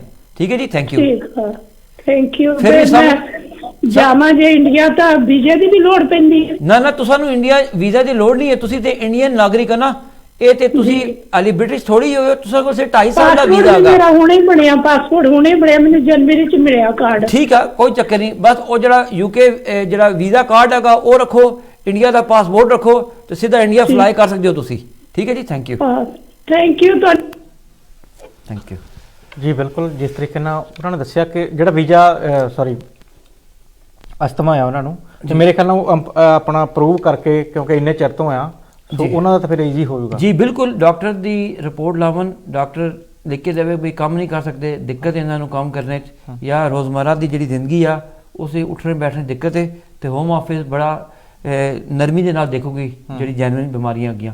ਜਿਹੜੇ ਕਿਉਂਕਿ ਉਹਨਾਂ ਦੀ ਕੋਈ ਮੇਰੇ ਖਿਆਲ ਨਾਲ ਕੰਮ ਤਾਂ ਕਰ ਨਹੀਂ ਸਕਦੇ ਹੈ ਨਾ। ਜੀ ਬਿਲਕੁਲ, ਜਦੋਂ ਇਸ ਕੰਡੀਸ਼ਨ 'ਚ ਬੰਦਾ ਹੋਵੇ, ਕੰਮ ਨਹੀਂ ਕਰ ਸਕਦਾ, ਜੀ ਫਿਰ ਉਹਨਾਂ ਨੂੰ ਈਜ਼ੀ ਹੋ ਜਾਏਗਾ ਥੋੜਾ ਜਿਹਾ। ਐਸੇ ਬੰਦੇ ਨੂੰ ਜਦੋਂ ਬੈਨੀਫਿਟ ਅਲਾਓ, ਇਹ ਵੀ ਦੱਸ ਦਵਾਂ ਇਸ ਪ੍ਰੋਗਰਾਮ ਦੇ PBC ਚੈਨਲ ਦੇ ਥਰੂ, ਐਸੇ ਬੰਦੇ ਜਿਹਨਾਂ ਕੋਲ 2.5 ਸਾਲ ਦਾ ਵੀਜ਼ਾ ਹੈਗਾ, ਹਿਊਮਨ ਰਾਈਟ ਦੀ ਬੇਸ ਤੇ ਵੀਜ਼ਾ ਹੈਗਾ, ਔਰ ਉਹ ਕਿਸੇ ਬਿਮਾਰੀ ਦਾ ਜਾਂ ਕਿਸੇ ਵੀ ਫਾਈਨੈਂਸ਼ੀਅਲ ਡਿਫਿਕਲਟੀ ਦਾ ਸ਼ਿਕਾਰ ਹੋਵਨ, ਉਹ ਹੋਮ ਆਫਿਸ ਨੂੰ ਬੈਨੀਫਿਟ ਵਾਸਤੇ ਕਹਿ ਸਕਦੇ ਨੇ, ਜਿਹਨੂੰ NRPF ਐਪਲੀਕੇਸ਼ਨ ਨੂੰ ਕਹੀਦਾ। ਉਸ ਦੀ ਬੇਸ ਤੇ ਉਹ ਉਹੀ ਬੈਨੀਫਿਟ ਲੈ ਸਕਦੇ ਜੋ ਤਕਰੀਬਨ ਬ੍ਰਿਟਿਸ਼ ਨੂੰ ਮਿਲਦੇ ਨੇ। ਜੀ ਬਹੁਤ ਸਾਰੇ ਲੋਕਾਂ ਇਹੀ ਸਮਝਦੇ ਨੇ, ਬਹੁਤ ਸਾਰੇ ਲੋਕਾਂ ਦੇ ਜ਼ਹਿਨ 'ਚ ਇਹ ਮਿੱਥ ਜਾਂ ਖਾਮ ਖਿਆਲੀ ਹੈਗੀ ਆ ਕਿ ਮੇਰੇ ਬੈਨੀਫਿਟ ਲੈਣੇ ਵਾਸਤੇ ਬ੍ਰਿਟਿਸ਼ ਹੋਣਾ ਜ਼ਰੂਰੀ ਆ। ਬੈਨੀਫਿਟ ਲੈਣੇ ਵਾਸਤੇ ਬ੍ਰਿਟਿਸ਼ ਹੋਣਾ ਜ਼ਰੂਰੀ ਨਹੀਂ ਹੈਗਾ। ਅਗਰ ਤੁਸੀਂ ਇਨਡੈਫੀਨਿਟ ਲੀਵ ਪੱਕੀ ਮੋਹਰ ਹੋਵੇ ਫਿਰ ਵੀ ਬੈਨੀਫਿਟ ਲੈ ਸਕਦੇ ਹੋ, ਫਿਰ ਤੇ ਡੈਫੀਨਿਟਲੀ ਲੈ ਸਕਦੇ ਹੋ। ਅਗਰ ਤੁਸੀਂ ਦਾ ਵੀਜ਼ਾ ਹਿਊਮਨ ਰਾਈਟ ਦੀ ਬੇਸ ਤੇ, ਰੈਫਿਊਜੀ ਦੀ ਬੇਸ ਤੇ, ਜਾਂ ਈਵਨ ਤੁਸੀਂ ਅਸਾਈਲਮ ਵਾਲੇ ਵੀਜ਼ੇ ਤੇ ਵੀ ਹੋ, ਫਿਰ ਵੀ ਤੁਸੀਂ ਬੈਨੀਫਿਟ ਲੈ ਸਕਦੇ ਹੋ। ਠੀਕ ਹੈ, ਜਿਹੜੇ ਬੈਨੀਫਿਟ ਨਹੀਂ ਲੈ ਸਕਦੇ ਵਿਅਕਤੀ, ਉਹ ਸਟੂਡੈਂਟ ਨਹੀਂ ਲੈ ਸਕਦੇ, ਵਰਕ ਪਰਮਿਟ ਵਾਲੇ ਨਹੀਂ ਲੈ ਸਕਦੇ, ਬਿਜ਼ਨਸ ਵੀਜ਼ੇ ਵਾਲੇ ਨਹੀਂ ਲੈ ਸਕਦੇ, ਵਿਜ਼ਟਰ ਵੀਜ਼ਾ ਵਾਲੇ ਨਹੀਂ ਲੈ ਸਕਦੇ, ਸੀਜ਼ਨ ਵਰਕਰ ਵਾਲੇ ਵੀਜ਼ਾ ਵਾਲੇ ਨਹੀਂ ਲੈ ਸਕਦੇ। ਜੀ ਬਿਲਕੁਲ, ਆਪਾਂ ਕਾਲ ਵੱਲ ਵਧਦੇ ਹਾਂ ਜੀ। ਹਾਂਜੀ, ਸਤਿ ਸ਼੍ਰੀ ਅਕਾਲ ਜੀ। ਕਾਲ ਮੇਰੇ ਖਿਆਲ ਡ੍ਰੌਪ ਹੋ ਗਈ ਆ, ਕਾਲ ਡ੍ਰੌਪ ਹੋ ਗਈ। ਤੇ ਇਹ ਭਾਜੀ ਹੈਲੋ, ਨਹੀਂ ਹੈਲੋ, ਹਾਂਜੀ ਸਤਿ ਸ਼੍ਰੀ ਅਕਾਲ ਜੀ। ਸਤਿ ਸ਼੍ਰੀ ਅਕਾਲ ਜੀ। ਹਾਂਜੀ ਸਰ, ਮੈਂ ਪੁੱਛਣਾ ਸੀਗਾ, ਮੈਂ ਜਿੱਦਾਂ ਸਾਈਲਮ ਦਾ ਕੇਸ ਸੀਗਾ ਮੇਰੇ ਤੋਂ, ਤੇ ਮੈਂ ਹੁਣ ਜਿੱਦਾਂ ਵਿਦਡਰੋ ਕਰਾ ਕੇ ਜਾਣਾ ਚਾਹੁੰਦਾ ਇੰਡੀਆ ਵਾਪਸ, ਤੇ ਮੈਂ ਟਿਕਟ ਵੀ ਆਪਣੀ ਲੈ ਲਈ ਹੋਈ ਆ, 10 ਤਰੀਕ ਦੀ ਲੈ ਲਈ ਹੋਈ ਆ ਸਤੰਬਰ ਦੀ, ਤੇ ਮੈਂ ਉਹਨਾਂ ਨੂੰ ਜਿਹੜਾ ਈਮੇਲ ਹੁੰਦਾ ਸਾਰਾ ਕੁਝ ਕੀਤਾ ਹੋਇਆ, ਪਰ ਰਿਸਪੌਂਸ ਨਹੀਂ ਆਇਆ ਉਹਨਾਂ ਦਾ ਕੋਈ। ਅੱਛਾ ਜੀ ਭਾਜੀ, ਸਾਈਲਮ ਕਰਨੇ ਤੋਂ ਪਹਿਲੇ ਤੁਹਾਡਾ ਵੀਜ਼ਾ ਸਟੇਟਸ ਕੀ ਸੀ? ਮੇਰਾ ਸਟੂਡੈਂਟ ਵੀਜ਼ਾ ਸੀਗਾ ਪਹਿਲਾਂ ਜੀ। ਅੱਛਾ, ਚਲੋ ਅਗਰ ਤੁਸੀਂ ਸਾਈਲਮ ਵਿਡਰਾ ਕਰਾ ਕੇ ਵਾਪਸ ਜਾਣਾ ਚਾਹੁੰਦੇ ਹੋ, ਹੋਮ ਆਫਿਸ ਦਾ ਜਿਹੜਾ ਵੋਲੰਟਰੀ ਰਿਟਰਨ ਡਿਪਾਰਟਮੈਂਟ ਹੈਗਾ ਉਹ ਕਾਫੀ ਐਕਟਿਵ ਹੋਗਾ, ਤੇ ਸ਼ਾਇਦ ਤੁਸੀਂ ਨੇ ਠੀਕ ਜਗ੍ਹਾ ਤੇ ਅਪਲਾਈ ਨਹੀਂ ਕੀਤਾ ਹੋਏਗਾ। ਮੈਂ ਵੀ ਮੈਨੂੰ ਨਹੀਂ ਪਤਾ ਤੁਸੀਂ ਉਹਨਾਂ ਨੇ ਕੀਤਾ ਜੀ, ਵੋਲੰਟਰੀ ਰਿਟਰਨ ਸਰਵਿਸ। ਸੌਰੀ ਭਾਜੀ, ਮੇਰੇ ਕੋਲ ਉਹਨਾਂ ਦਾ ਨੰਬਰ ਵੀ ਹੈਗਾ, ਈਮੇਲ ਐਡਰੈਸ ਵੀ ਹੈਗਾ ਸੀ। ਹਾਂਜੀ, ਨਾਰਮਲੀ ਤੇ ਜਿਹੜੇ ਮੈਂ ਉਹਨਾਂ ਨੂੰ ਈਮੇਲ ਕੀਤਾ, ਤੇ ਪਰ ਰਿਸਪੌਂਸ ਨਹੀਂ ਆਇਆ ਕੋਈ। ਨਹੀਂ ਭਾਜੀ, ਰਿਸਪੌਂਸ ਤੇ 5-7 ਦਿਨਾਂ 'ਚ ਆ ਜਾਂਦਾ, ਕਿਉਂਕਿ ਦੇ ਆਰ ਵੈਰੀ ਕੁਇਕ। ਉਹ ਤੇ ਚਾਹੁੰਦੇ ਨੇ ਕਿ ਇਲੀਗਲ ਲੋਕੀ ਜਾਂ ਸਾਲਮ ਵਾਲੇ ਲੋਕੀ ਆਪਣੇ ਦੇਸ਼ਾਂ 'ਚ ਵਾਪਸ ਜਾਵਣ, ਅਗਰ ਉਹ ਜਾਣਾ ਚਾਹੁੰਦੇ ਨੇ, ਬਲਕਿ ਨਾਲ ਥੋੜਾ ਜਿਹਾ ਸਬਸਿਸਟੈਂਸ ਅਲਾਊਂਸ ਵੀ ਦਿੰਦੇ ਨੇ, ਖਰਚਾ ਪਾਣੀ ਵੀ ਦੇ ਦਿੰਦੇ ਨੇ, ਅਗਰ ਤੁਸਾਂ ਦੀ ਸਿਚੁਏਸ਼ਨ ਜਾਂ ਆਪਣੇ ਕੰਟਰੀ ਦੇ ਹਿਸਾਬ ਨਾਲ ਦਿੰਦੇ ਰਹਿੰਦੇ ਨੇ। ਠੀਕ ਹੈ, ਤੇ ਤੁਸੀਂ ਉਹਨਾਂ ਨੂੰ ਦੁਬਾਰਾ ਈਮੇਲ ਕਰੋ, ਫੋਨ ਕਰੋ, ਉਹ ਡੈਫੀਨਿਟਲੀ ਤੁਸਾਂ ਦੀ ਹੈਲਪ ਕਰਨਗੇ ਵਾਪਸ ਜਾਣੇ 'ਚ। ਅਗਰ ਤੁਸਾਂ ਨੂੰ ਫਿਰ ਵੀ ਸਮਝ ਨਹੀਂ ਆਉਂਦੀ ਤੇ ਸਾਡੇ ਦਫ਼ਤਰ 'ਚ ਤੁਸੀਂ ਗੇੜਾ ਕੱਢ ਲਓ, ਆਮ ਸ਼ੋਰ ਅਸੀਂ ਤੁਹਾਡੀ ਹੈਲਪ ਕਰਾਂਗੇ। ਓਕੇ, ਤੇ ਇੱਕ ਹੋਰ ਚੀਜ਼ ਮੈਂ ਪੁੱਛਣੀ ਸੀ, ਮੇਰਾ ਪਾਸਪੋਰਟ ਵੀ ਉਹਨਾਂ ਦੇ ਕੋਲ ਹੀ ਆ, ਤੇ ਉਹ ਮੈਨੂੰ 에어ਪੋਰਟ ਤੇ ਮਿਲੂਗਾ? ਬਿਲਕੁਲ ਭਾਜੀ, ਜਾਣਕਾਰੀ ਤਾਂ ਸਾਨੂੰ ਕਾਫੀ ਹੈਗੀ ਆ। ਪਾਸਪੋਰਟ ਉਹ ਤਦੋਂ ਹੀ ਦਿੰਦੇ ਨੇ ਵਾਪਸ ਜਦੋਂ ਤੁਸੀਂ, ਅਗਰ ਜਿਸ ਬੰਦੇ ਕੋਲ ਵੀਜ਼ਾ ਨਾ ਹੋਊ, ਇਲੀਗਲ ਹੋਊ, ਤਾਂ ਪਾਸਪੋਰਟ ਹੋਮ ਆਫਿਸ ਕੋਲ ਅਗਰ ਹੋਵੇ ਤੇ ਪਾਸਪੋਰਟ 에어ਪੋਰਟ ਉੱਤੇ ਦੇਣੇ ਜਦੋਂ ਤੁਸੀਂ ਵਾਪਸ ਆਪਣੇ ਕੰਟਰੀ ਫਲਾਈ ਕਰਦੇ ਹੋ। ਬਿਲਕੁਲ ਉਹ ਠੀਕ ਹੈ ਜੀ, ਓਕੇ, ਬਹੁਤ ਬਹੁਤ ਧੰਨਵਾਦ ਜੀ। ਥੈਂਕ ਯੂ ਜੀ। ਜੀ ਬਿਲਕੁਲ ਜਵੇਦ ਸਾਹਿਬ, ਜਦੋਂ ਮੈਂ ਕਿਹਾ ਮੇਰੇ ਖਿਆਲ ਜਾਣ ਲੱਗਾ ਤਾਂ ਕੋਈ ਇਹ ਵਾਲਾ ਨਹੀਂ ਪੁੱਛਦੇ ਹੋਣੇ ਕਿ ਜਾਓ ਕਿ ਨਹੀਂ ਜਾਣੇ ਤੇ ਹੋਮ ਆਫਿਸ ਖੁਸ਼ੀ ਅਸੀਂ ਖੁਸ਼ੀ ਭੇਜਦਾ ਵਾਪਸ, ਠੀਕ ਆ, ਕਿਉਂਕਿ ਹੋਮ ਆਫਿਸ ਨਹੀਂ ਚਾਹੁੰਦਾ ਕਿ ਇੱਥੇ ਇਲੀਗਲ ਬੰਦੇ ਰਹਿਣ। ਹਾਂਜੀ, ਔਰ ਅਸੀਂ ਵੀ ਇਹੀ ਚਾਹੁੰਦੇ ਆ ਭਾਜੀ ਸਾਡੇ ਬੰਦੇ ਇਲੀਗਲ ਇੱਥੇ ਨਾ ਰਹਿਣ। ਇਲੀਗਲ ਰਹਿਣ ਦਾ ਹੁਣ ਬਹੁਤ ਮੁਸ਼ਕਲ ਇਲੀਗਲ ਰਹਿਣ ਦਾ ਦੇਖ ਲਓ, ਜਨਵਰੀ ਤੋਂ ਕਿਤਨੀ ਸਖਤਾਈ, ਇੰਪਲਾਇਰਾਂ ਨੂੰ 60,000 ਪਾਉਂਡ ਫਾਈਨ ਹੋਊਗਾ, ਲੈਂਡਲੋਰਡਾਂ ਨੂੰ 10,000 ਪਾਉਂਡ ਫਾਈਨ ਹੋਊਗਾ। ਇਹ ਕੋਈ ਕਮਲਾ ਹੀ ਬੰਦਾ ਹੋਊਗਾ ਜਿਹੜਾ ਇਹ ਕਰੇਗਾ। ਹਕੂਮਤ ਦਾ ਪਲਾਨ ਹੀ ਇਹੀ ਹੈਗਾ ਕਿ ਇਲੀਗਲ ਬੰਦਿਆਂ ਦੀ ਰੋਕਥਾਮ ਇੱਥੇ ਹੋਊ, ਲੋਕੀ ਆਪਣੀ ਜਾਨਾਂ ਨਾ ਜ਼ਾਇਆ ਕਰਨ ਜਿਹੜੇ ਇੰਗਲਿਸ਼ ਚੈਨਲ ਤੋਂ ਪਾਣੀ ਦੇ ਰਸਤੇ ਤੋਂ ਆਉਂਦੇ। ਹਕੂਮਤ ਦਾ ਇਹੀ ਪਲਾਨ ਹੈਗਾ ਜਿਹੜਾ ਕਿ ਚੰਗਾ ਵੀ ਹੈਗਾ ਇਨ ਅ ਵੇ, ਕਿਉਂਕਿ ਅਸੀਂ ਨਹੀਂ ਚਾਹੁੰਦੇ ਕਿ ਮਾਵਾਂ ਆਪਣੇ ਪੁੱਤ ਨੂੰ ਜ਼ਾਇਆ ਕਰਨ, ਇਨਸਾਨੀ ਜਾਨਾਂ ਦਾ ਜ਼ਿਆ ਹੋਵੇ। ਉਹ ਜਵਾਨ ਬੱਚੇ ਜਿਹੜੇ ਅੱਗੇ ਉਹ ਇਹ ਯੂਕੇ ਆਉਣੇ ਦੀ ਤਰਫ ਉਹਨਾਂ ਦੀ ਇਨਕਰੇਜਮੈਂਟ ਹੋਵੇ। ਅਸੀਂ ਵੀ ਇਹੀ ਚਾਹੁੰਦੇ ਹਾਂ ਲੀਗਲ ਰੂਟ ਦੇ ਥਰੂ ਆਓ।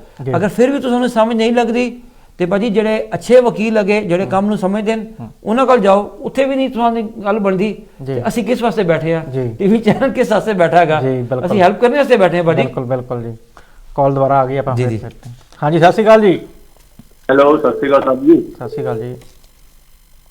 ਭਾਈ ਸਾਹਿਬ ਮੈਂ ਛੋਟਾ ਜਿਹਾ ਕੁਐਸਚਨ ਸੀਗਾ। ਪੁੱਛੋ ਭਾਜੀ। ਹੈਲੋ ਜੀ ਜੀ ਸੁਣ ਲਿਆ। ਉਹ ਮਤਲਬ ਮੈਂ ਨਾ 3 ਸਾਲ ਤੋਂ ਠੀਕ ਨੀਗਾ। ਹਾਂਜੀ ਜੀ ਮਹਾਰਾਜ ਪੁੱਛੀ ਜਾਓ ਸਵਾਲ ਆਪਣਾ, ਸੁਣੇ ਅਸੀਂ। ਮੈਂ 3 ਸਾਲ ਤੋਂ ਠੀਕ ਨੀਗਾ ਤੇ 2.5 ਸਾਲ ਦਾ ਕੋਲ ਲਿਆ ਤੇ ਮੇਰੀ ਕੰਡੀਸ਼ਨ ਹੁਣ ਕਾਫੀ ਖਰਾਬ ਆ ਤੇ ਇਹਦੇ ਮੇਰੇ ਬੱਚੇ ਆ ਨਾਲ ਦੋ ਜੀ, ਉਹ ਸਿਰਫ ਰੈਂਟ ਹੀ ਦਿੰਦੇ ਆ, ਬਾਕੀ ਹੋਰ ਕੋਈ ਖਰਚਾ ਨਹੀਂ ਮੈਨੂੰ ਦਿੰਦੇ ਜੀ। ਤੇ ਮੈਂ ਕੀ ਕਰ ਸਕਦਾ ਕੁਝ? ਭਾਜੀ ਥੋੜਾ ਜਿਹਾ ਮੈਂ ਸਵਾਲ ਹੀ ਸਮਝਾ, ਤੁਸੀਂ ਪਲੀਜ਼ ਦੁਬਾਰਾ ਪੁੱਛੋ ਸਵਾਲ।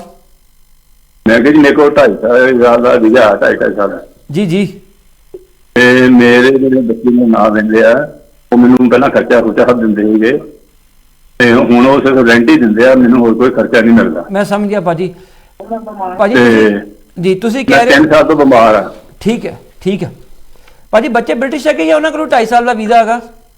ਇੱਕ ਕੋ 2.5 ਸਾਲ ਦਾ ਵਾ, ਦੋਨਾਂ ਕੋਈ 2.5 ਸਾਲ ਦਾ। ਠੀਕ ਆ ਭਾਜੀ। ਤੁਹਾਨੂੰ ਕਰਨਾ ਹੀ ਆ ਕਿ ਅਗਰ ਤੁਸਾਂ ਦੇ ਵੀਜ਼ਾ ਕਾਰਡ ਉਤੇ ਹਕੂਮਤ ਨੇ ਹੋਮ ਆਫਿਸ ਨੇ ਇਹ ਆਖਿਆ ਕਿ ਤੁਹਾਨੂੰ ਪਬਲਿਕ ਫੰਡ ਦੀ ਇਜਾਜ਼ਤ ਹੈਗੀ ਆ ਤੇ ਤੁਸੀਂ DWP ਨੂੰ ਕੰਟੈਕਟ ਕਰੋ ਜਿਹੜੇ ਬੈਨੀਫਿਟ ਦਿੰਦੇ ਨੇ, ਉਹਨਾਂ ਨੂੰ ਆਪਣੀ ਸਾਰੀ ਸਮੱਸਿਆ ਦੱਸੋ ਕਿ ਭਾਈ ਮਨ ਰਹਿਣ ਦੇ ਨਾਲ ਨਾਲ ਬਾਕੀ ਵੀ ਜਿਹੜੇ ਅਲਾਉਂਸ ਹੈਗੇ, ਜਿਸ ਜੌਬ ਸੀਕਰ ਅਲਾਉਂਸ ਹੈਗਾ, ਜਿਸ ਬਾਕੀ ਮੈਡੀਕਲ ਵਾਲੇ ਕੇ ਨਾਮ ਅਲਾਉਂਸ ਹੈਗੇ, ਠੀਕ ਹੈ, ਕਾਫੀ ਕੁਝ ਹੈਗਾ ਉਸ ਵਿੱਚ, ਫੈਮਿਲੀ ਕ੍ਰੈਡਿਟ ਹੈਗਾ, ਟੈਕਸ ਕ੍ਰੈਡਿਟ ਹੈਗਾ, ਉਹ ਵੀ ਦਿੱਤਾ ਜਾਵੇ। ਮੈਂ ਕਾਰਡ ਦੇ ਵਿੱਚ ਇੰਨੇ ਕੋਈ ਬੈਨੀਫਿਟ ਨਹੀਂ ਲਾਉਂਦੇ। ਭਾਜੀ ਦੁਬਾਰਾ ਪੁੱਛੋ, ਆਵਾਜ਼ ਕੱਟ ਰਹੀ ਸੁਣਦੀ। ਮੈਂ ਜੀ ਕਾਰਡ ਦੇ ਮਗਰ ਲਿਖਦਾ ਕਿ ਮੈਂ ਬੈਨੀਫਿਟ ਨਹੀਂ ਲੈ ਸਕਦਾ। ਤੇ ਭਾਜੀ ਫਿਰ ਸਭ ਤੋਂ ਪਹਿਲੇ ਤੁਹਾਨੂੰ ਜਿਹੜੇ ਉਹੀ ਤੇ ਮੈਂ ਦੱਸ ਰਿਹਾ ਕਿ ਹੋਮ ਆਫਿਸ ਨੂੰ ਬੈਨੀਫਿਟ ਲੈਣੇ ਵਾਸਤੇ ਤੁਹਾਨੂੰ ਐਪਲੀਕੇਸ਼ਨ ਕਰਨੀ ਪਊਗੀ ਜਿਸ ਦਾ ਨਾਮ ਹੈ NRPF, no recourse to public fund ਦੀ ਐਪਲੀਕੇਸ਼ਨ ਆ। ਪਹਿਲੇ ਉਹ ਐਪਲੀਕੇਸ਼ਨ ਕਰ ਲਓ। ਉਹ ਜਿਹੜਾ ਵੀਜ਼ਾ ਕਾਰਡ ਆ ਉਸ ਤੇ ਜਿਹੜੀ ਸ਼ਰਤ ਲਿਖੀ ਹੈ ਬੈਨੀਫਿਟ ਨਹੀਂ ਲੈ ਸਕਦੇ, ਉਹ ਸ਼ਰਤ ਹਟਾਣੀ ਪਊਗੀ। ਅੱਛਾ ਜੀ। ਤੇ ਉਹ ਜਿਹੜੀ ਤੁਸੀਂ ਫਾਰਮ ਅਪਲਾਈ ਜਦੋਂ ਤੇ ਉਹ ਮੇਰੇ ਬੈਂਕ ਦੀਆਂ ਕਾਪੀਆਂ ਲੱਗਣੀਆਂ ਨਾਲ ਜੀ? ਜੀ ਤੁਸਾਂ ਦੀ ਵੀ ਲੱਗਣਗੀਆਂ, ਤੁਸਾਂ ਦੀ ਵਾਈਫ ਦੀ ਵੀ ਲੱਗਣਗੀਆਂ। ਯਾਨੀ ਪਰਿਵਾਰ ਜਿਹੜਾ ਪੈਸੇ ਕਮਾਉਂਦਾ ਉਹਦਾ ਸਾਰਾ ਫਾਈਨੈਂਸ਼ੀਅਲ ਇਨ ਐਂਡ ਆਊਟ ਉਹ ਮੰਗਣਗੇ। ਜਦੋਂ ਦੇਖਣਗੇ ਬੱਚਿਆਂ ਦੇ ਵੀ ਨਾਲ ਲੱਗਣਗੀਆਂ? ਨਹੀਂ, ਬੱਚਿਆਂ ਦਾ ਤਾਂ ਬੈਂਕ ਸਟੇਟਮੈਂਟ ਨਹੀਂ ਹੋਊਗੀ ਨਾ। ਬੱਚੇ ਪੈਸੇ ਥੋੜੀ ਕਮਾਉਂਦੇ, ਜਿਹੜਾ ਬੰਦਾ ਪੈਸੇ ਕਮਾਉਂਦਾ। ਬੱਚੇ ਕਮਾਉਂਦੇ ਜੇ? ਬੱਚੇ ਦੀ ਉਮਰਾਂ ਕਿਤਨੀਆਂ ਹੈਗੀਆਂ? ਇੱਕ ਦੇ ਮਤਲਬ 30 ਸਾਲ, ਇੱਕ ਦੀ 35 ਸਾਲ। ਤੇ ਫਿਰ ਭਾਜੀ ਉਹ ਬੱਚੇ ਨਹੀਂ ਹੋਏ ਨਾ, ਉਹ ਸੈਪਰੇਟ ਹੋ ਗਏ। ਅਗਰ ਉਹ ਤੁਸੀਂ ਦੇ ਨਾਲ as a same household ਰਹਿੰਦੇ ਤੇ ਫਿਰ ਉਹਨਾਂ ਦੀ ਆਮਦਨ ਮੰਨੀ ਜਾਊਗੀ। ਅਗਰ ਉਹ ਸੈਪਰੇਟ ਰਹਿੰਦੇ ਔਰ 18 ਸਾਲ ਤੋਂ ਉੱਤੇ ਤੇ ਫਿਰ ਉਹ ਨਹੀਂ ਮੰਨੀ ਜਾਊਗੀ ਆਮਦਨ। ਆਪਾਂ ਜੀ ਕਹਿੰਦਾ ਹੋਰ ਤੁਸੀਂ ਕਹਿੰਦੇ ਹੇਜ ਆਉਂਦੇ ਜੇ, ਹੇਜ ਦੀ ਕਿਹੜੇ ਵਾਰ ਆਉਂਦੇ ਜੇ? ਸਰ ਮੈਂ ਹੇਜ ਥਰਸਡੇ ਵਾਲੇ ਦਿਨ ਆਉਂਦਾ ਵਾਂ। ਥਰਸਡੇ ਵਾਲੇ ਦਿਨ। ਥਰਸਡੇ ਕਿਹੜਾ? ਕੋਈ ਐਡਰੈਸ ਭੇਜ ਸਕਦੇ ਤੁਸੀਂ ਮੈਨੂੰ? ਜੀ ਭਾਜੀ ਤੁਸੀਂ ਸਟੂਡੀਓ ਫੋਨ ਕਰਕੇ ਐਡਰੈਸ ਲੈ ਸਕਦੇ ਹੋ। ਠੀਕ ਹੈ ਜੀ, ਓਕੇ ਜੀ। ਠੀਕ ਹੈ, ਥੈਂਕ ਯੂ ਭਾਈ ਤੁਹਾਡਾ। ਥੈਂਕ ਯੂ ਭਾਜੀ, ਬਹੁਤ ਸ਼ੁਕਰੀਆ, ਥੈਂਕ ਯੂ ਭਾਜੀ। ਚੰਗੇ ਲੋਕੀ ਕਾਫੀ ਚੰਗੇ ਸਵਾਲ ਪੁੱਛਣ, ਉਹਦਾ ਵਜ੍ਹਾ ਇਹ ਹੈ ਲੋਕੀ ਅੱਜ ਇਹ ਜ਼ਿਆਦਾ ਸਵਾਲ ਇਸ ਵਾਸਤੇ ਪੁੱਛ ਰਹੇ ਨੇ, ਕਾਸਟ ਆਫ ਲਿਵਿੰਗ ਇੰਗਲੈਂਡ ਵਿੱਚ ਵੱਧ ਗਈ ਆ, ਮਹਿੰਗਾਈ ਹੋ ਗਈ ਆ, ਹਰ ਚੀਜ਼ ਮਹਿੰਗੀ ਹੋ ਗਈ ਆ। ਜਿਹੜੇ ਜੈਨੂਅਲ ਲੋਕ ਹਨ ਭਾਈ ਸਾਹਿਬ ਦੀ ਤਰ੍ਹਾਂ, ਜਿਹੜੇ ਬਿਮਾਰ ਹੈਗੇ ਜਾਂ ਜਿਨ੍ਹਾਂ ਦਾ ਜੈਨੂਅਲੀ ਜ਼ਿੰਦਗੀ ਦਾ ਪਈਆ ਨਹੀਂ ਚੱਲ ਰਿਹਾ, ਇਹ ਪਾਲਿਸੀ ਇਹਨਾਂ ਲੋਕਾਂ ਸੇ ਬੜੀ ਆ। ਹੁਣ ਅੱਜ ਖੁਸ਼ੀ ਵੀ ਹੁੰਦੀ ਆ ਕਿ ਅਸੀਂ ਚੈਨਲ ਦੇ ਥਰੂ ਜਿਹੜੀ ਆਪਣੀ ਆਵਾਜ਼ ਪਹੁੰਚਾ ਰਹੇ ਹਾਂ ਨਾ ਘਰਾਂ 'ਚ, ਉਹਨਾਂ ਨੂੰ ਸਾਡੀ ਆਵਾਜ਼ ਤੋਂ ਫਾਇਦਾ ਹੋ ਰਿਹਾ ਫਾਇਦਾ ਹੋ ਰਿਹਾ ਤੇ ਬਿਲਕੁਲ। ਇਹ ਲੋਕਾਂ ਨੂੰ ਪਤਾ ਲੱਗ ਰਿਹਾ ਕਿ ਭਾਈ ਸਾਡੇ ਤੇ ਇਹ ਵੀ ਰਾਈਟਸ ਹੈਗੇ, ਸਾਨੂੰ ਵੀ ਅਪਲਾਈ ਕਰਨਾ ਚਾਹੀਦਾ। ਜੀ, ਬੜੀ ਬਿਲਕੁਲ। ਬਾਜੀ ਖੁਸ਼ੀ ਹੋਈ ਹੈ ਮਨ ਦੇ ਅੰਦਰ ਕਿ ਸਾਡੇ ਇਕੱਠੇ ਬਹਿਣੇ ਨਾਲ ਸਾਡੀ ਕਮਿਊਨਿਟੀ ਨੂੰ, ਸਾਡੀ ਲੋਕਾਂ ਨੂੰ ਜਿਹੜੇ ਤਕਲੀਫ ਵਿੱਚ ਹਨ ਉਹਨਾਂ ਨੂੰ ਫਾਇਦਾ ਹੋ ਰਿਹਾ ਹੈ। ਜੀ ਬਿਲਕੁਲ। ਮੇਰੇ ਖਿਆਲ ਨਾਲ ਇੱਕ ਹੋਰ ਕਾਲ ਆ ਗਈ ਜੀ ਆਪਾਂ। ਭਾਜੀ। ਹਾਂਜੀ ਸਤਿ ਸ਼੍ਰੀ ਅਕਾਲ ਜੀ। ਹਾਂਜੀ ਸਤਿ ਸ਼੍ਰੀ ਅਕਾਲ ਜੀ। ਅੱਛਾ ਭਾਜੀ ਇੱਕ ਗੱਲ ਆ, ਪਹਿਲਾਂ 14 ਸਾਲ ਵਾਲਾ ਸੀਗਾ, 14 ਸਾਲ ਬਾਅਦ ਬੰਦਾ ਪੱਕਾ ਹੋ ਜਾਂਦਾ। ਜੀ 2012 ਸੀ। ਹਾਂਜੀ ਹਾਂ ਡੈਫੀਨੇਟ ਮਿਲ ਜਾਂਦੀ। ਠੀਕ ਕਹਿ ਰਹੇ ਹੋ ਜੀ। ਉਦੋਂ ਬਾਅਦ ਤੇ ਇਹਨਾਂ ਨੇ ਮਤਲਬ ਕਰ ਦਿੱਤਾ 20 ਸਾਲ ਦਾ। ਜੀ 20 ਸਾਲ ਚ ਉਹਨਾਂ ਨੇ 2.5 ਸਾਲ ਦਾ ਕਰ ਦਿੱਤਾ ਮੁੜ ਕੇ, ਠੀਕ ਸਹੀ ਕਹਿ ਰਹੇ ਹੋ ਹੈਨਾ। ਜੀ। ਜਿਹੜਾ ਬੰਦਾ ਮਤਲਬ 20 ਸਾਲ ਦੀ ਉਮਰ ਚ ਆ ਗਿਆ, ਉਹ 20 ਸਾਲ ਉਹਦੇ ਉਦਾਂ ਲੰਘ ਗਏ, 40 ਹੋ ਗਏ 40। ਹਾਂਜੀ ਤੇ ਬਾਕੀ ਉਹਦੇ ਫਿਰ 2.5 ਸਾਲ ਦੇ ਫਿਰ 50 ਸਾਲ ਦਾ ਹੋ ਗਿਆ। 50 ਸਾਲ ਦਾ ਬੰਦਾ ਜਾ ਕੇ ਉਹ ਆਪਣੀ ਵਾਈਫ ਨੂੰ ਮੰਗਾਊਗਾ ਉੱਥੇ, ਜੇ ਜਾ ਕੇ ਵਿਆਹ ਕਰਾਊਗਾ। ਭਾਜੀ ਅਸੂਲ ਕਿਸੇ ਵਕੀਲ ਨੇ ਇਹਦੇ ਬਾਰੇ ਕੋਈ ਗੱਲ ਨਹੀਂ ਕੀਤੀ। ਜਾਂ ਤਾਂ ਵਕੀਲਾਂ ਨੂੰ ਵੀ ਇਹ ਲਾਲਚ ਆ ਵੀ 2.5 ਸਾਲ ਦਾ ਸਾਨੂੰ ਪੈਸੇ ਮਿਲਦੇ ਆ। ਠੀਕ ਭਾਜੀ ਕਰੋ ਸਵਾਲ ਪੂਰਾ, ਮੈਂ ਜਵਾਬ ਦੇਣਾ ਇਹਦਾ। ਮੈਂ ਇਹ ਸਵਾਲ ਜੀ ਕਰਦਾ ਜੀ ਮੈਂ ਪੁੱਛ, ਥੈਂਕ ਯੂ ਭਾਜੀ। ਜੀ ਜੀ ਮੈਂ ਬਿਲਕੁਲ ਸੁਣ ਲਿਆ ਭਾਜੀ। ਮੈਂ ਤੁਸਾਂ ਨਾਲ ਹਾਂਜੀ। ਬਿਲਕੁਲ ਸਹਿਮਤ ਹਾਂ ਕਿ ਬੰਦਾ 20 ਸਾਲ ਦੀ ਉਮਰ 'ਚ ਆਉਂਦਾ, ਫਿਰ 20 ਸਾਲ ਹੋਰ ਪੂਰੇ ਕਰੇ, 40-50 ਸਾਲ ਜ਼ਿੰਦਗੀ ਦੇ ਬਸਰ ਹੋ ਜਾਂਦੇ, ਔਰ ਜਦੋਂ ਉਹਨੂੰ 2.5 ਸਾਲ ਦਾ ਵੀਜ਼ਾ ਮਿਲਦਾ ਉਹ ਆਪਣੇ ਬੈਕ ਹੋਮ ਤੋਂ ਵਾਈਫ ਨੂੰ ਵੀ ਨਹੀਂ ਬੁਲਾ ਸਕਦਾ, ਤੇ ਵਕੀਲਾਂ ਨੂੰ ਆਵਾਜ਼ ਚੁੱਕਣੀ ਚਾਹੀਦੀ ਜਾ ਹੈ। ਕੇ 40 ਸਾਲ ਦਾ ਜਾ ਕੇ ਵਿਆਹ ਕਰਾਊਗਾ। ਜੀ ਜੀ ਵਿਆਹ ਕਰਾ ਕੇ ਫੇਰ ਨਹੀਂ ਹੋ ਸਕਦਾ ਆਪਣੇ 2.5 ਸਾਲ ਦੇ ਵੀਜ਼ੇ। ਜੀ ਭਾਜੀ ਹਕੂਮਤ ਦੀ ਪਾਲਿਸੀ ਇਸੀ ਵਾਸਤੇ ਉਹਨਾਂ ਸਖਤਾਈ ਕੀਤੀ ਆ ਕਿ ਲੋਕੀ ਇਲੀਗਲ ਨਾ ਆਵਨ, ਲੋਕੀ ਇਲੀਗਲ ਨਾ ਆਵਨ, ਲੋਕੀ 20 ਸਾਲ ਦੀ ਕੈਦ ਨਾ ਕੱਟਣ ਇੱਥੇ। ਇਲੀਗਲ ਇੱਕ ਮਿੰਟ ਜੀ, ਇਲੀਗਲ ਤਾਂ ਨਾ ਹੋਣ, ਹੈ ਨਾ। ਜਿਹੜਾ ਮਤਲਬ 20 ਸਾਲ ਬਾਅਦ ਉਹਨੂੰ ਡੈਫੀਨੇਟ ਮਿਲਣੀ ਚਾਹੀਦੀ ਸੀ। ਬਿਲਕੁਲ ਇਹ ਹੋਣਾ ਚਾਹੀਦਾ। 2012 ਇਹ ਕਾਨੂੰਨ ਸੀ, ਠੀਕ ਹੈ। ਔਰ ਆਮ ਵੈਰੀ ਮੈਂ ਬੜੇ 100% ਤੇ ਨਹੀਂ, ਇਹ ਪਾਰਲੀਮੈਂਟ ਵਿੱਚ ਗੱਲ ਉੱਠੀ ਵੀ ਸਹੀ ਕਿ ਜਿਹੜੇ 20 ਸਾਲਾਂ ਨੂੰ ਪੱਕੀ ਮੋਹਰ ਮਿਲਣੀ ਚਾਹੀਦੀ ਆ, ਤੇ ਮੈਂ ਸਹਿਮਤ ਹਾਂ ਤੁਹਾਡੇ ਨਾਲ, ਮੈਂ ਤੁਸਾਂ ਨਾਲ ਸਹਿਮਤ ਹਾਂ। ਆਈ ਥਿੰਕ ਚਲੋ ਤੁਸਾਂ ਮੇਰੇ ਵੀ ਕੰਨ ਵਿੱਚ ਗੱਲ ਪਾ ਦਿੱਤੀ ਆ, ਮੈਂ ਇਸ ਤੇ ਪਟੀਸ਼ਨ ਪਾਉਂਗਾ ਤੇ ਮੇਕ ਸ਼ੋਰ ਕਰਨਾ ਤੁਸੀਂ ਪਟੀਸ਼ਨ ਨੂੰ ਸਪੋਰਟ ਕਰਨਾ ਹੈ ਭਾਜੀ। ਤੁਹਾਨੂੰ ਯਾਦ ਹੋਵੇ ਇਸੀ ਚੈਨਲ ਦੇ ਥਰੂ ਅਸੀਂ ਇਲੀਗਲ ਬੰਦਿਆਂ ਵਾਸਤੇ ਪਟੀਸ਼ਨ ਚਲਾਈ ਸੀ, ਦੂਜੇ ਸਾਡੇ ਵੱਡੇ ਭਾਈ ਜੀ ਜੈ ਸਿੰਘ ਨੇ ਵੀ ਚਲਾਈ ਸੀ, ਠੀਕ ਹੈ ਜੀ, ਤੇ ਤੁਸੀਂ ਲੋਕਾਂ ਸਪੋਰਟ ਵੀ ਕੀਤੀ ਸੀ। ਤੇ ਮੈਂ ਤੁਹਾਨੂੰ ਕਹਿੰਦਾ ਕਿ ਵਿਦਨ 2-3 ਵੀਕ ਦੇ ਅੰਦਰ ਮੈਂ ਪਟੀਸ਼ਨ ਚਲਾਉਂਗਾ, ਤੁਸੀਂ ਇਹਨੂੰ ਸਪੋਰਟ ਕਰੋ, ਬਾਕੀ ਲੋਕਾਂ ਨੂੰ ਆਖਰ ਸਪੋਰਟ ਕਰੋ। ਮੈਂ ਬਿਲਕੁਲ ਸਹਿਮਤ ਹਾਂ, ਤੁਹਾਡੀ ਬਿਲਕੁਲ ਗੱਲ ਆਪਣੀ ਜਗ੍ਹਾ ਠੀਕ ਹੈ। ਜਿਹਨੂੰ 20 ਸਾਲ ਹੋ ਗਿਆ ਉਹਨੂੰ ਡੈਫੀਨੇਟ ਉਸਲੇ ਮਿਲਣੀ ਚਾਹੀਦੀ ਵੇ, ਜਿਆਦਾ ਸਾਰੇ ਦੇਸ਼ ਤੇ। ਜੀ ਠੀਕ ਕਹਿ ਰਹੇ ਭਾਜੀ, ਮਿਲਣੀ ਚਾਹੀਦੀ ਹੈ, ਕਿਉਂਕਿ ਉਹ ਬੰਦਾ ਆਪਣੀ ਬੀਵੀ ਨੂੰ ਵੀ ਨਹੀਂ ਬੁਲਾ ਸਕਦਾ, ਜਿਸ ਕੋਲ ਉਹ 10 ਸਾਲ ਫਿਰ ਵੇਟ ਕਰੂਗਾ, ਉਸ ਤੋਂ ਬਾਅਦ ਬੁਲਾਊਗਾ। ਬਿਲਕੁਲ ਠੀਕ ਹੈ ਗੱਲ ਸੁਣਦੀ। ਆਈ ਐਗਰੀ ਭਾਜੀ। ਤੇ ਓਕੇ ਵੀਰਾ, ਥੈਂਕ ਯੂ ਬਹੁਤ ਬਹੁਤ। ਥੈਂਕ ਯੂ ਭਾਜੀ, ਬਹੁਤ ਸ਼ੁਕਰੀਆ। ਥੈਂਕ ਯੂ ਜਵੇਦ ਸਾਹਿਬ। ਜਿਹੜਾ ਇਹ ਵਾਕਈ ਇੱਕ ਚੈਲੰਜ ਹੈ ਜੀ, ਇਹ ਵਾਕਈ ਗੱਲ ਮੈਂ ਇਹਨਾਂ ਦੀ ਸਹਿਮਤ ਹਾਂ, ਲੇਕਿਨ ਯੂਕੇ ਦੀ ਜਿਹੜੀ ਇਮੀਗ੍ਰੇਸ਼ਨ ਪਾਲਿਸੀ ਹੈ ਭਾਜੀ, ਉਹ ਇਨਸਾਨੀ ਜਜ਼ਬਿਆਂ ਤੇ ਸਮ ਟਾਈਮ ਨਹੀਂ ਹੁੰਦੀ, ਉਹ ਕੰਟਰੀ ਦੇ ਹੋਰ ਮਸਲੇ ਮਸਾਇਲ ਦੇ ਬੇਸ ਤੇ ਹੁੰਦੀ ਹੈ। ਉਹ ਨੈਟ ਮਾਈਗ੍ਰੇਸ਼ਨ ਰੇਟ ਹੀ ਵਧਾਉਣਾ ਚਾਹੁੰਦੀ, ਠੀਕ ਆ। ਇਹ ਤੁਸੀਂ ਦੇਖਿਆ ਪਿਛਲੇ 3 ਸਾਲਾਂ 'ਚ ਇਹਨਾਂ ਨੇ ਸਟੂਡੈਂਟ ਨੂੰ ਬਾਲੇ ਬੁਲਾਏ, ਜਾਤ ਪਾਰ ਕੇ ਸਟੂਡੈਂਟ ਆਏ, ਵਰਕ ਪਰਮਿਟ ਹੈਲਥ ਕੇਅਰ ਦੇ ਬਾਲੇ ਦਿੱਤੇ। ਹੁਣ ਦੇਖੋ ਬੰਦੇ ਇਤਨੇ ਜ਼ਿਆਦਾ ਹੋ ਗਏ, ਇਸ ਸਿਸਟਮ ਦਾ ਅਬਿਊਜ਼ ਵੀ ਹੋਇਆ। ਹੁਣ ਇਹਨਾਂ ਨੇ ਸਖਤਾਈ ਜਨਵਰੀ ਤੋਂ ਇਤਨੀ ਜ਼ਿਆਦਾ ਕਰ ਦੇਣੀ ਕਿ ਸਟੂਡੈਂਟ ਆਪਣੀ ਵਾਈਫ ਨੂੰ, ਆਪਣੇ ਸਪਾਊਸ ਨੂੰ ਨਹੀਂ ਬੁਲਾ ਸਕਦੇ, ਠੀਕ ਆ। ਔਰ ਸਟੱਡੀ ਕੰਪਲੀਟ ਨਹੀਂ ਹੁੰਦੀ ਤੇ ਤੁਸੀਂ ਸਵਿਚ ਨਹੀਂ ਕਰ ਸਕਦੇ। ਤੇ ਲੇਕਿਨ ਜਿਹੜੇ ਬੰਦੇ 20 ਸਾਲਾਂ ਤੋਂ ਰਹਿ ਰਹੇ ਨੇ, ਉਹਨਾਂ ਵਾਸਤੇ ਮੇਰੇ ਖਿਆਲ ਵਿੱਚ ਹਕੂਮਤ ਨੇ ਇਹ ਕੁਝ ਕਰਨਾ ਚਾਹੀਦਾ। ਤੇ ਨਹੀਂ, ਕਿਉਂਕਿ ਜਵੇਦ ਸਾਹਿਬ ਦੇਖੋ, ਜਿਹੜਾ ਬੰਦਾ 20 ਸਾਲ ਦਾ, ਭਾਈ ਦੱਸ ਸਾਹਿਬ ਦੇ ਕਹਿਣਾ 20 ਸਾਲ ਦਾ ਆਇਆ, 40 ਦੇ ਵਿੱਚ ਪੱਕਾ ਹੋਇਆ, ਫਿਰ ਉਹ 40 ਤੋਂ ਬਾਅਦ ਆਪਣਾ ਵਿਆਹ ਕਰਾਊਗਾ, ਠੀਕ ਹੈ ਜੀ, ਵਿਆਹ ਕਰਾ ਲੂਗਾ। ਜੇ ਤਾਂ ਇੱਥੇ ਉਹਨੂੰ ਕੁੜੀ ਮਿਲ ਜਾਵੇ ਫਿਰ ਤਾਂ ਕਰਾ ਲੂਗਾ ਇੱਥੇ ਹੀ। ਜੇ ਉਹ ਪੰਜਾਬ ਤੋਂ ਕੁੜੀ ਬੁਲਾ ਕੇ ਆਵੇ, ਮੈਂ ਕਹਿਣ ਦਾ ਮਤਲਬ ਕਿ ਉਹਨੂੰ 10 ਸਾਲ ਹੋਰ ਲੱਗਣੇ ਆ। ਬਿਲਕੁਲ ਠੀਕ ਹੈ ਜੀ।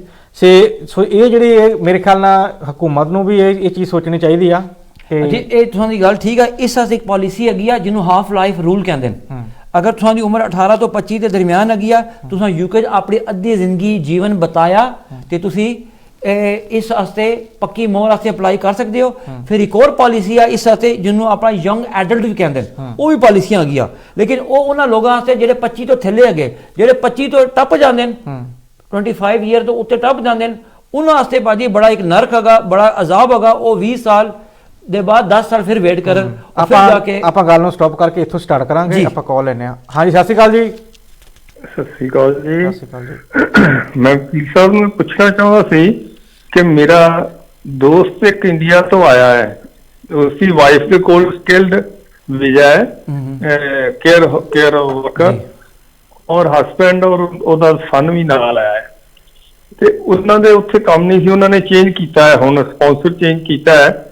BRP ਕਾਰਡ ਹੁਣ ਤਿੰਨੇ ਨਵੇਂ ਬਣਨਗੇ, ਜੇ ਬਣਨਗੇ ਤਾਂ ਉਹ ਫਿਰ ਕੌਣ ਉਹ ਖੁਦ ਅਪਲਾਈ ਕਰਨਗੇ ਜਾਂ ਉਹ ਕੰਪਨੀ ਵਾਲਾ ਹੀ ਕਰਕੇ ਦੇਗਾ ਜਿੱਥੇ ਉਹਨੇ ਨਵਾਂ ਵੀਜ਼ਾ ਲਿਆ?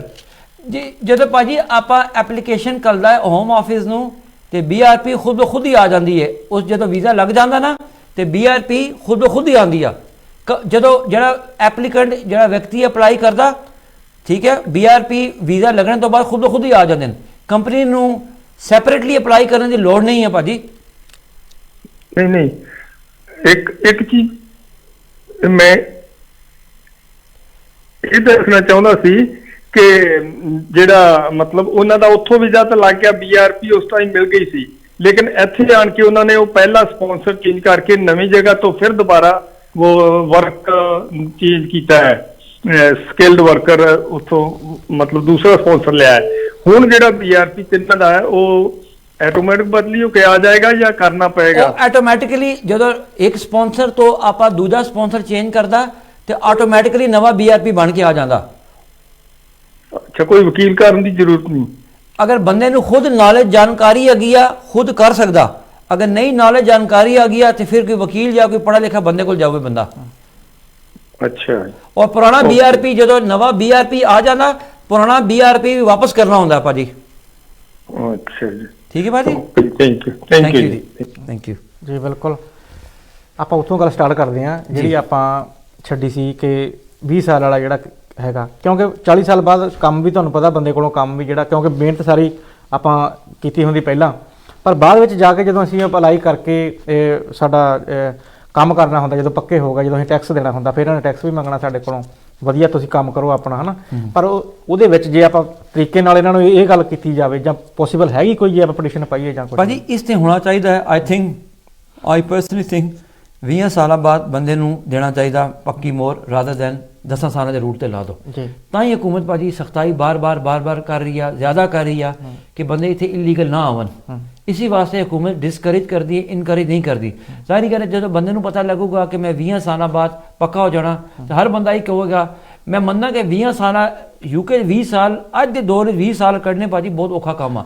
ਜਿਹੜੇ ਵਿਅਕਤੀ ਪਹਿਲੇ ਆਏ, ਜਿਹੜੇ ਲੋਕੀ ਪਹਿਲੇ ਆਏ, ਉਹਨਾਂ ਵਾਸਤੇ ਠੀਕ ਆ। ਇਹ ਵੀ ਗੱਲ ਤੁਹਾਡੀ ਸਹੀ ਹੈ, ਕਿਉਂਕਿ ਪਹਿਲਾਂ ਰਹਿ ਗਏ, ਪਹਿਲਾਂ ਜਿਹੜਾ ਪੇਸ਼ੈਂਸ ਸੀਗਾ ਉਹ ਹੈਗਾ, ਪਰ ਅੱਜ ਕੱਲ ਦੇ ਮੁੰਡੇ ਜਿਹੜੇ ਜੇ ਕਹਿਣਗੇ ਉਹਨਾਂ ਨੂੰ ਆਪਾਂ ਕਹੀਏ 20 ਸਾਲ ਤੁਹਾਨੂੰ ਰਹਿਣਾ ਪੈਣਾ ਜਾਂ ਇਸ ਤਰੀਕੇ ਨਾਲ, ਉਹ ਕਦੇ ਵੀ ਨਹੀਂ ਇਸ ਗੱਲ ਨੂੰ। ਜਾਂ ਦੂਜੇ ਯੂਰਪ ਵਾਲੇ ਪਾਸੇ ਨਸ ਜਾਂਦੇ, ਜਾਂ ਜਿਨ੍ਹਾਂ ਕੋਲ ਵੀਜ਼ਾ ਆਉਂਦਾ ਉਹ ਕੈਨੇਡਾ ਵਾਲੇ ਪਾਸੇ ਭੱਜ ਜਾਂਦੇ, ਜਾਂ ਉਹ ਕਿਸੇ ਕੁੜੀ ਨਾਲ ਜਾਂ ਕੁੜੀ ਹੋਵੇ ਤੇ ਮੁੰਡੇ ਨਾਲ ਸ਼ਾਦੀ ਕਰਕੇ 5 ਸਾਲ ਦੇ ਜਿਹੜੇ ਰੂਟ ਤੇ ਚਲੇ ਜਾਂਦੇ, ਜਾਂ 7 ਸਾਲ ਦੇ ਬੱਚਿਆਂ ਦੇ ਰੂਟ ਤੇ ਚਲੇ ਜਾਂਦੇ। ਠੀਕ ਆ। ਤੇ ਅੱਜ ਕੱਲ ਦੀ ਜਿਹੜੀ ਬਹੁਤ ਨਸਲ ਆ ਰਹੀ ਹੈ ਇਹ ਨਹੀਂ ਰਹਿੰਦੇ। ਪੁਰਾਣੇ ਬੰਦੇ ਜਿਸ ਤਰ੍ਹਾਂ ਕਈ ਆਪਾਂ ਸਵਾਲ ਲਏ, ਇਹ ਬੰਦੇ ਬਰਦਾਸ਼ਤ ਕਰ ਗਏ ਸਨ। ਸ਼ਾਇਦ ਉਹਨਾਂ ਦੌਰਾਨ ਸਖਤੀ ਵੀ ਨਹੀਂ ਸੀ, ਸ਼ਾਇਦ ਬ੍ਰੈਕਸਿਟ ਵੀ ਨਹੀਂ ਹੋਇਆ ਸੀ, ਸ਼ਾਇਦ ਜਾਬਾਂ ਵੀ ਬਹੁਤ ਸਨ, UK ਦੀ ਇਕਨੋਮੀ ਵੀ। ਪਰ ਇਹਦੇ ਨਾਲ ਇੱਕ ਗੱਲ ਚੰਗੀ ਵੀ ਆ, ਕਿਉਂਕਿ ਇਲੀਗਲ ਰਹਿਣ ਨਾਲੋਂ ਜੇ ਤੁਸੀਂ ਕੁਛ ਨਾ ਕੁਛ ਕਰ ਜਾਓ, ਜਾਂ ਤੁਸੀਂ ਜੇ ਪੜ੍ਹਾਈ ਬੇਸ ਤੇ ਆਏ, ਜੇ ਤੁਸੀਂ ਵਾਪਸ ਮੁੜ ਕੇ ਦੁਬਾਰਾ ਕੋਈ ਤਰੀਕੇ ਨਾਲ ਵਧੀਆ ਤਰੀਕੇ ਨਾਲ ਫਿਰ ਤੁਸੀਂ ਪਾਓ ਤਾਂ ਫਿਰ ਉਹ ਸਹੀ ਵੀ ਆ ਉਹਦੇ ਵਿੱਚ। ਬਿਲਕੁਲ ਭਾਜੀ, ਹਕੂਮਤ ਨਹੀਂ ਚਾਹੁੰਦੀ ਹੈ ਕਿ ਲੋਕੀ ਇਲੀਗਲ ਨਾ ਹੋਣ। ਔਰ ਜਦੋਂ ਬੰਦਾ ਇਲੀਗਲ ਹੁੰਦਾ ਭਾਜੀ, ਉਹਦੀ ਜ਼ਿੰਦਗੀ ਨਰਕ ਦੀ ਘੱਟ ਨਹੀਂ ਹੁੰਦੀ। ਇੰਪਲਾਇਰ ਪੈਸੇ ਨਹੀਂ ਦਿੰਦਾ, ਹਰ ਟਾਈਮ ਬੰਦਾ ਡਰ ਕੇ ਰਹਿੰਦਾ। ਜਦੋਂ 20 ਸਾਲਾਂ ਬਾਅਦ ਬੰਦਾ ਯਕੀਨ ਕਰੋ ਜ਼ਹਿਨੀ ਮਰੀਜ਼ ਬਣ ਜਾਂਦਾ, ਅੱਧਾ ਪਾਗਲ ਹੋ ਜਾਂਦਾ। ਇਨ ਅਦਰ ਵਰਡਸ, ਮੈਂ ਤੁਹਾਨੂੰ ਸਹੀ ਦੱਸਾਂ, ਪਿੱਛੇ ਮਾਂ ਪਿਓ ਦਾ ਚਿਹਰਾ ਨਹੀਂ ਤੱਕ ਸਕਦਾ, ਕਿਤੇ ਕੋਈ ਗਮੀ ਖੁਸ਼ੀ ਹੋਵੇ ਉਹ ਨਹੀਂ ਜਾ ਸਕਦਾ। ਇਨਸਾਨ ਇੱਕ ਪੂਰਾ ਇੱਕ ਜ਼ਿੰਦਗੀ ਦਾ ਇੱਕ ਕਹਿੰਦੇ ਨਾ ਕਿ ਇੱਕ ਬਹੁਤ ਬੜਾ ਟਫ ਟਾਈਮ ਤੋਂ ਗੁਜ਼ਰਦਾ। ਤੇ ਇਸ ਵਾਸਤੇ ਅਸੀਂ ਵੀ ਯਕੀਨ ਕਰੋ ਇਹਦੇ ਬੰਦਿਆਂ ਨਾਲ ਬੜੀ ਹਮਦਰਦੀ ਰੱਖਦੇ ਹਾਂ। ਸਾਡੇ ਕੋਲ ਜਿਹੜੇ 20 ਸਾਲਾਂ ਦੇ ਲੋਕੀ ਆਉਂਦੇ ਨਾ ਭਾਜੀ, ਯਕੀਨ ਕਰੋ ਜਦੋਂ ਵੀਜ਼ਾ ਲੱਗਦਾ ਉਹਨਾਂ ਦੇ ਅੱਖਾਂ 'ਚ ਲਿਟਰਲੀ ਆਂਸੂ ਆ ਰਹੇ ਹੁੰਦੇ। ਔਰ ਮੈਂ ਦਿਲੀ ਤੌਰ ਤੇ ਬੜਾ ਖੁਸ਼ ਹੁੰਦਾ ਵਾਂ। ਤੁਸੀਂ ਦੇਖਿਆ ਕਿ 20 ਸਾਲਾਂ ਦੇ ਕਈ ਵਿਅਕਤੀਆਂ ਦੀ ਹੈਲਪ ਕੀਤੀ। ਬਿਲਕੁਲ ਦੇਖਦੇ ਆਪਾਂ, ਬੜਾ ਖੁਸ਼ੀ ਹੁੰਦੀ ਆ ਕਿ ਯਾਰ ਪੈਸੇ ਤੇ ਚਲੋ ਆਈ ਥਿੰਕ ਕਾਲ ਲੈ ਲੈਂਦੇ ਆਪਾਂ। ਹਾਂਜੀ ਸਤਿ ਸ਼੍ਰੀ ਅਕਾਲ ਜੀ। ਸਤਿ ਸ਼੍ਰੀ ਅਕਾਲ ਜੀ। ਹਾਂਜੀ ਵੀਰ ਜੀ ਸਤਿ ਸ਼੍ਰੀ ਅਕਾਲ, ਕਰੋ ਗੱਲ ਆਪਣੀ। ਮੈਂ ਵਕੀਲ ਸਾਹਿਬ ਨੂੰ ਪੁੱਛਣਾ ਸੀਗਾ ਕਿ ਜਿਨ੍ਹਾਂ ਨੇ 20 ਸਾਲ ਦਾ ਕੇਸ ਲਾਉਣਾ ਆ ਉਹਨਾਂ ਕੋਲ ਸਾਰੇ ਪ੍ਰੂਫ ਹੈਗੇ ਆ, ਪਰ ਉਹਨਾਂ ਕੋਲ ਪਾਸਪੋਰਟ ਹੈ ਨਹੀਂਗਾ। ਪਾਸਪੋਰਟ ਹੋਣਾ ਜ਼ਰੂਰੀ ਹੈ ਭਾਜੀ। ਪਾਸਪੋਰਟ ਹੋਣਾ ਜ਼ਰੂਰੀ ਨਹੀਂ ਆ, ਕੋਈ ਨਾ ਕੋਈ ਆਈਡੈਂਟੀਟੀ ਹੋਊ ਕਿ ਮੈਂ ਇਹ ਬੰਦਾ ਵਾਂ, ਮਿਸਟਰ XYZ ਹੈਗਾ, ਮਿਸਟਰ ਜ਼ੁਬੈਰ ਹੈਗਾ, ਠੀਕ ਆ, ਉਹ ਜ਼ਰੂਰੀ ਆ। ਲੇਕਿਨ ਹੋਮ ਆਫਿਸ ਇਹ ਐਕਸਪੈਕਟ ਕਰਦੀ ਆ ਕਿ ਤੁਸੀਂ ਆਪਣੀ ਅੰਬੈਸੀ ਕੋਲ ਕੋਈ ਨਾ ਕੋਈ ਰੈਫਰੈਂਸ ਨੰਬਰ ਲੈ ਕੇ ਆਓ ਕਿ ਮੈਂ ਪਾਸਪੋਰਟ ਅਪਲਾਈ ਕੀਤਾ ਪਿਆ। ਆਪਾਂ ਨੇ ਜਿੰਨੇ ਕੇਸ, ਬਹੁਤ ਸਾਰੇ ਕੇਸ ਕੀਤੇ ਜਿਸ ਵਿੱਚ ਵਿਅਕਤੀਆਂ ਕੋਲ ਪਾਸਪੋਰਟ ਨਹੀਂ ਹੁੰਦਾ, ਠੀਕ ਆ, ਕਿਉਂਕਿ Indian High commission passport illegal ਬੰਦੇ ਦਾ ਆਸਾਨੀ ਨਾਲ ਨਹੀਂ ਬਣਾਉਂਦੀ, ਤੇ ਅਗਰ ਤੁਸੀਂ ਰੈਫਰੈਂਸ ਨੰਬਰ ਦੇ ਦਿਓ ਫਿਰ ਵੀ ਕੰਮ ਚੱਲ ਜਾਂਦਾ। ਅੱਛਾ, ਏਦਾਂ ਕਿ ਜਿੱਦਾਂ ਉਹਦੇ ਕੋਲ ਕੋਈ ਪ੍ਰੂਫ ਨਹੀਂਗਾ ਪਾਸਪੋਰਟ ਦਾ, ਪਰ ਉਹਦੇ ਕੋਲ ਬਰਥ ਸਰਟੀਫਿਕੇਟ ਜਿੱਦਾਂ ਬਿੱਲ ਬੱਤੀਆਂ ਦੇ ਬਿੱਲ ਹੈਗੇ ਆ, ਤੇ ਫਿਰ ਉਹ ਕਿੱਦਾਂ ਬਣੇਗੀ ਗੱਲ ਉਹਦੀ? ਇਹ ਭਾਜੀ ਮੈਂ ਦੱਸਿਆ ਨਾ ਕਿ 20 ਸਾਲਾਂ ਦੇ ਵਾਸਤੇ ਅੰਬੈਸੀ ਦਾ ਕੋਈ ਨਾ ਕੋਈ ਰੈਫਰੈਂਸ ਨੰਬਰ ਹੋਊ ਕਿ ਮੈਂ ਇਸ ਮੁਲਕ ਦਾ ਨਾਗਰਿਕ ਹੈਗਾ, ਉਹ ਜ਼ਰੂਰੀ ਹੈਗਾ। ਪਾਸਪੋਰਟ ਦੀ ਫੋਟੋ ਕਾਪੀ ਹੋਊ ਜਾਂ ਐਕਸਪਾਇਰ ਪਾਸਪੋਰਟ ਹੋਵੇ ਉਹ ਵੀ ਚੱਲ ਜਾਂਦਾ। ਕੁਝ ਵੀ ਨਹੀਂਗਾ, ਉਹਦੇ ਕੋਲ ਕੁਝ ਵੀ ਨਹੀਂਗਾ ਜਿੱਦਾਂ। ਤੇ ਭਾਜੀ ਫਿਰ ਹੋਮ ਆਫਿਸ ਨੂੰ ਕਿਹਦੋਂ ਪਤਾ ਲੱਗੂਗਾ ਕਿ ਇਹ ਬੰਦਾ ਇੰਡੀਆ ਦਾ, ਪਾਕਿਸਤਾਨ ਦਾ, ਬੰਗਲਾਦੇਸ਼ ਦਾ?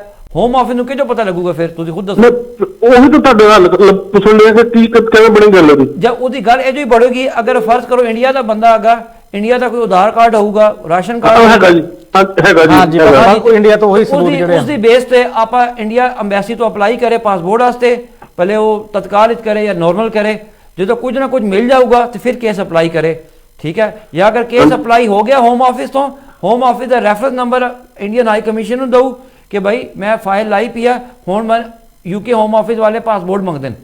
ਹਾਂਜੀ, ਉਹ ਏਦਾਂ ਕਿ ਕੀ ਸਾਹਿਬ ਆਧਾਰ ਕਾਰਡ ਬਣਨੇ ਤਾਂ ਹੁਣ ਸ਼ੁਰੂ ਹੋਏ ਆ, ਉਹ 20 ਸਾਲ ਪਹਿਲਾਂ ਦਾ ਹੋਇਆ, ਉਹਦੇ ਕੋਲ ਬਰਥ ਸਰਟੀਫਿਕੇਟ ਹੈਗਾ ਆ। ਹਾਂਜੀ, ਬਰਥ ਸਰਟੀਫਿਕੇਟ ਹੀ ਚੱਲ ਜਾਂਦਾ। ਹਾਂਜੀ ਉਹ ਚਲੋ ਠੀਕ ਹੈ, ਥੈਂਕ ਯੂ। ਠੀਕ ਹੈ ਭਾਜੀ, ਥੈਂਕ ਯੂ ਭਾਜੀ। ਆਪਾਂ ਨੇ 20 ਸਾਲਾਂ ਦੇ ਲਾਏ ਸਿਰਫ home office sorry Indian High commission ਦੇ ਰੈਫਰੈਂਸ ਨੰਬਰ ਤੇ, ਬਿਲਕੁਲ, ਔਰ ਪਾਸਪੋਰਟ ਨਹੀਂ ਸੀ। ਲੇਕਿਨ ਕੁਝ ਨਾ ਕੁਝ ਬੰਦੇ ਕੋਲ ਆਈਡੀ ਜ਼ਰੂਰ ਹੋਣੀ ਚਾਹੀਦੀ ਹੈ ਭਾਜੀ। ਜੀ ਹਾਂ, ਕੁਝ ਨਾ ਕੋਈ ਆਈਡੀ ਜ਼ਰੂਰ ਹੋਵੇ, ਕੋਈ ਵਰਨਾ UK ਹੋਮ ਆਫਿਸ ਨੂੰ ਕੀ ਪਤਾ ਲੱਗੇਗਾ ਇਹ ਬੰਦਾ ਕਿਹੜੇ ਦੇਸ਼ ਦਾ ਹੈਗਾ, ਹਨਾ?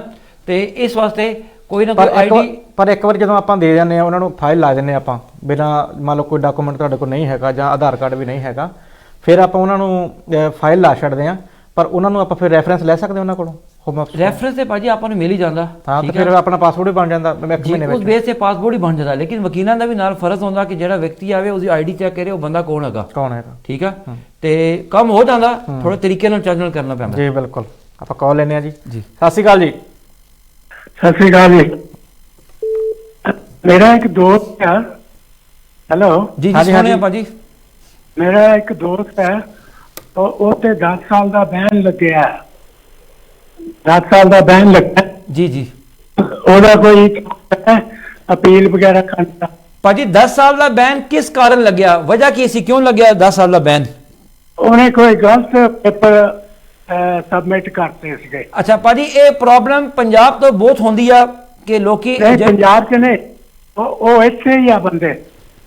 ਅੱਛਾ ਚਲੋ, ਇੱਥੇ ਉਹਨਾਂ ਨੇ ਕਿਹਾ ਕਿ ਤੁਹਾਨੂੰ ਵਾਪਸ ਨਹੀਂ ਕਰਦੇ, ਲੇਕਿਨ ਤੁਸੀਂ ਇੱਥੇ ਰਹਿ ਸਕਦੇ। ਭਾਜੀ ਜਿਸ ਬੰਦੇ ਨੇ ਵੀ ਉਹਦਾ ਕੇਸ ਡੀਲ ਕੀਤਾ, ਭਲੇ ਜਿਹੜਾ ਵੀ ਬੰਦਾ ਹੋਊਗਾ, ਠੀਕ ਆ, ਅਗਰ ਉਹਨੇ ਜਾਣ ਬੂਝ ਕੇ ਝੂਠਾ ਕਾਗਜ਼ ਜਾਂ ਮਿਸਲੀਡਿੰਗ ਇਨਫੋਰਮੇਸ਼ਨ ਜਾਂ ਝੂਠ ਮੋੜ ਦੀ ਕੋਈ ਇਤਲਾਹ ਦਿੱਤੀ ਆ, ਤੇ ਫਿਰ ਹੋਮ ਆਫਿਸ 10 ਸਾਲ ਦਾ ਬੈਨ ਲੈਂਦਾ।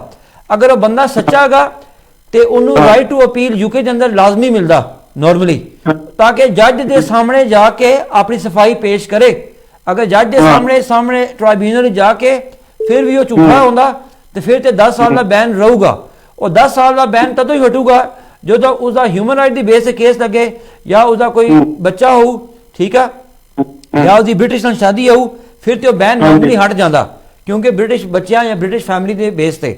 ਲੇਕਿਨ ਅਗਰ ਉਹ ਸਟੂਡੈਂਟ ਹੈਗਾ, ਵਰਕ ਪਰਮਿਟ ਜਾਂ ਬਿਜ਼ਨਸ ਵੀਜ਼ੇ ਵਾਲਾ ਹੈਗਾ, ਤੇ ਫਿਰ 10 ਸਾਲ ਦਾ ਬੈਨ, ਅਗਰ ਉਹਨੇ ਜਾਣ ਬੂਝ ਕੇ ਝੂਠੀ ਇਨਫੋਰਮੇਸ਼ਨ ਦਿੱਤੀ ਆ, ਤੇ 10 ਸਾਲ ਦਾ ਬੈਨ ਉਤਰਨਾ ਮੁਸ਼ਕਲ ਹੁੰਦਾ, ਅਨਲੈਸ ਕਿ ਉਹ ਕਿਸੇ ਬੰਦੇ ਨੇ ਉਸ ਦੇ ਨਾਲ ਕੋਈ ਹੱਥ ਕੀਤਾ ਹੋਵੇ। ਲੇਕਿਨ ਉਸ ਬੰਦੇ ਨੂੰ ਪ੍ਰੂਵ ਕਰਨਾ ਪੈਂਦਾ ਕਿ ਮੈਂ ਕਿਸੇ ਏਜੰਟ ਜਾਂ ਕਿਸੇ ਵਕੀਲ ਜਾਂ ਕਿਸੇ ਬੰਦੇ ਨੂੰ ਫਾਈਲ ਦਿੱਤੀ ਸੀ, ਉਹਨੇ ਝੂਠੀ ਇਨਫੋਰਮੇਸ਼ਨ ਲਾਈ ਆ, ਮੇਰਾ ਕੋਈ ਦੋਸ਼ ਨਹੀਂ ਸੀ, ਤੇ ਫਿਰ ਤੇ ਬਚਤ ਹੋ ਸਕਦੀ ਆ। ਤੇ ਤਦੋਂ ਹੋਮ ਆਫਿਸ ਜਿਹੜੇ UK ਦੇ ਅੰਦਰ 10 ਸਾਲ ਦਾ ਬੈਨ ਜਿਨ੍ਹਾਂ ਨੂੰ ਲੱਗਦਾ, ਉਹਨਾਂ ਨੂੰ ਕੋਰਟ ਜਾਣੇ ਦਾ ਅਧਿਕਾਰ ਦਿੰਦੀ ਆ।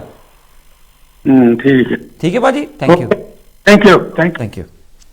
ਤਾਂ ਹੀ ਭਾਜੀ ਬਾਰ-ਬਾਰ ਆਪਾਂ ਕਹੀਦਾ ਕਿ ਜਦੋਂ ਵੀ ਤੁਸੀਂ ਵਕੀਲ ਕੋਲ ਜਾਓ ਜਾਂ ਕਿਸੇ ਵੀ ਬੰਦੇ ਕੋਲ ਜਾਓ, ਸਿਆਣੇ ਬੰਦੇ ਕੋਲ ਜਾਓ। ਕੋਈ ਬੰਦਾ ਅਗਰ ਤੁਹਾਡੀ ਮਰਜ਼ੀ ਦੇ ਬਗੈਰ ਗਲਤ ਕਾਗਜ਼ ਲਾ ਦੋ ਤਾਂ ਉਸ ਬੰਦੇ ਦਾ ਕੁਝ ਨਹੀਂ ਜਾਊਗਾ, ਤੁਸਾਂ ਦੀ 10 ਸਾਲ ਵਾਸਤੇ ਜ਼ਿੰਦਗੀ ਖਰਾਬ ਹੋ ਸਕਦੀ ਆ। ਜੀ, ਪਰ ਉਹਦੇ ਵਿੱਚ ਸਾਡਾ ਵੀ ਕਸੂਰ ਹੁੰਦਾ, ਕਈ ਵਾਰ ਅਸੀਂ ਸੋਚਦੇ ਹਾਂ ਕਿ ਉਂਗਲੀ ਅਸੀਂ ਟੇਢੀ ਕਰ ਲਈਏ, ਜੀ ਸਮਝੇ ਨਾ, ਬਿਲਕੁਲ। ਫਿਰ ਕਿਉਂਕਿ ਦੋਨਾਂ ਹੱਥਾਂ ਨਾਲ ਤਾਲੀ ਵੱਜਦੀ ਆ, ਜੇ ਅਸੀਂ ਪੇਪਰ ਸਹੀ ਤਰੀਕੇ ਨਾਲ ਲਾਵਾਂਗੇ ਤੇ ਮੇਰੇ ਖਿਆਲ ਨਾਲ ਨਹੀਂ ਫਿਰ ਪ੍ਰੋਬਲਮ ਭਾਜੀ ਆਉਂਦੀ। ਚੰਗੇ ਵਕੀਲ ਦਾ ਇੰਤਖਾਬ ਕਰਨਾ, ਚੰਗੇ ਬੰਦੇ ਕੋਲ ਜਾਣਾ ਜਿਹਨੂੰ ਕੰਮ ਪਤਾ ਹੋਵੇ, ਇਹ ਬੜਾ ਔਖਾ ਕੰਮ ਆ। ਆਪਾਂ ਹਮੇਸ਼ਾ ਹੀ ਅਸੀਂ ਪ੍ਰੋਗਰਾਮਾਂ ਵਿੱਚ ਇਹ ਹਮੇਸ਼ਾ ਹੀ ਕਹਿੰਦੇ ਰਹਿੰਦੇ ਆ ਕਿ ਜਿਹੜੇ ਠੱਗ ਏਜੰਟ ਹੁੰਦੇ ਨਾ, ਠੱਗ ਏਜੰਟ ਜਿਹੜੇ ਤੁਹਾਨੂੰ ਉਹ ਪ੍ਰੋਬਲਮ ਵਿੱਚ ਉਹਨਾਂ ਨੇ ਪਾਉਣਾ, ਇਸ ਕਰਕੇ ਜਿਹੜੇ ਚੰਗੇ ਵਕੀਲਾਂ ਕੋਲ ਜਾਣਾ ਤੁਹਾਡਾ ਬਹੁਤ ਜ਼ਰੂਰੀ ਆ। ਠੱਗ ਵਕੀਲ ਵੀ ਕਿਉਂਕਿ ਹੁੰਦੇ ਜ਼ਿੰਦਗੀ ਦਾ ਭਾਜੀ, ਆਪਾਂ ਜ਼ਿੰਦਗੀ ਦੇਖੋ ਦੱਸਣ ਕੋਈ ਨਹੀਂ ਆ, ਅਸੀਂ ਦੇਖੋ ਸਾਫ਼ ਦਾਮਨ ਨਾਲ ਕੰਮ ਕਰਦੇ ਆ।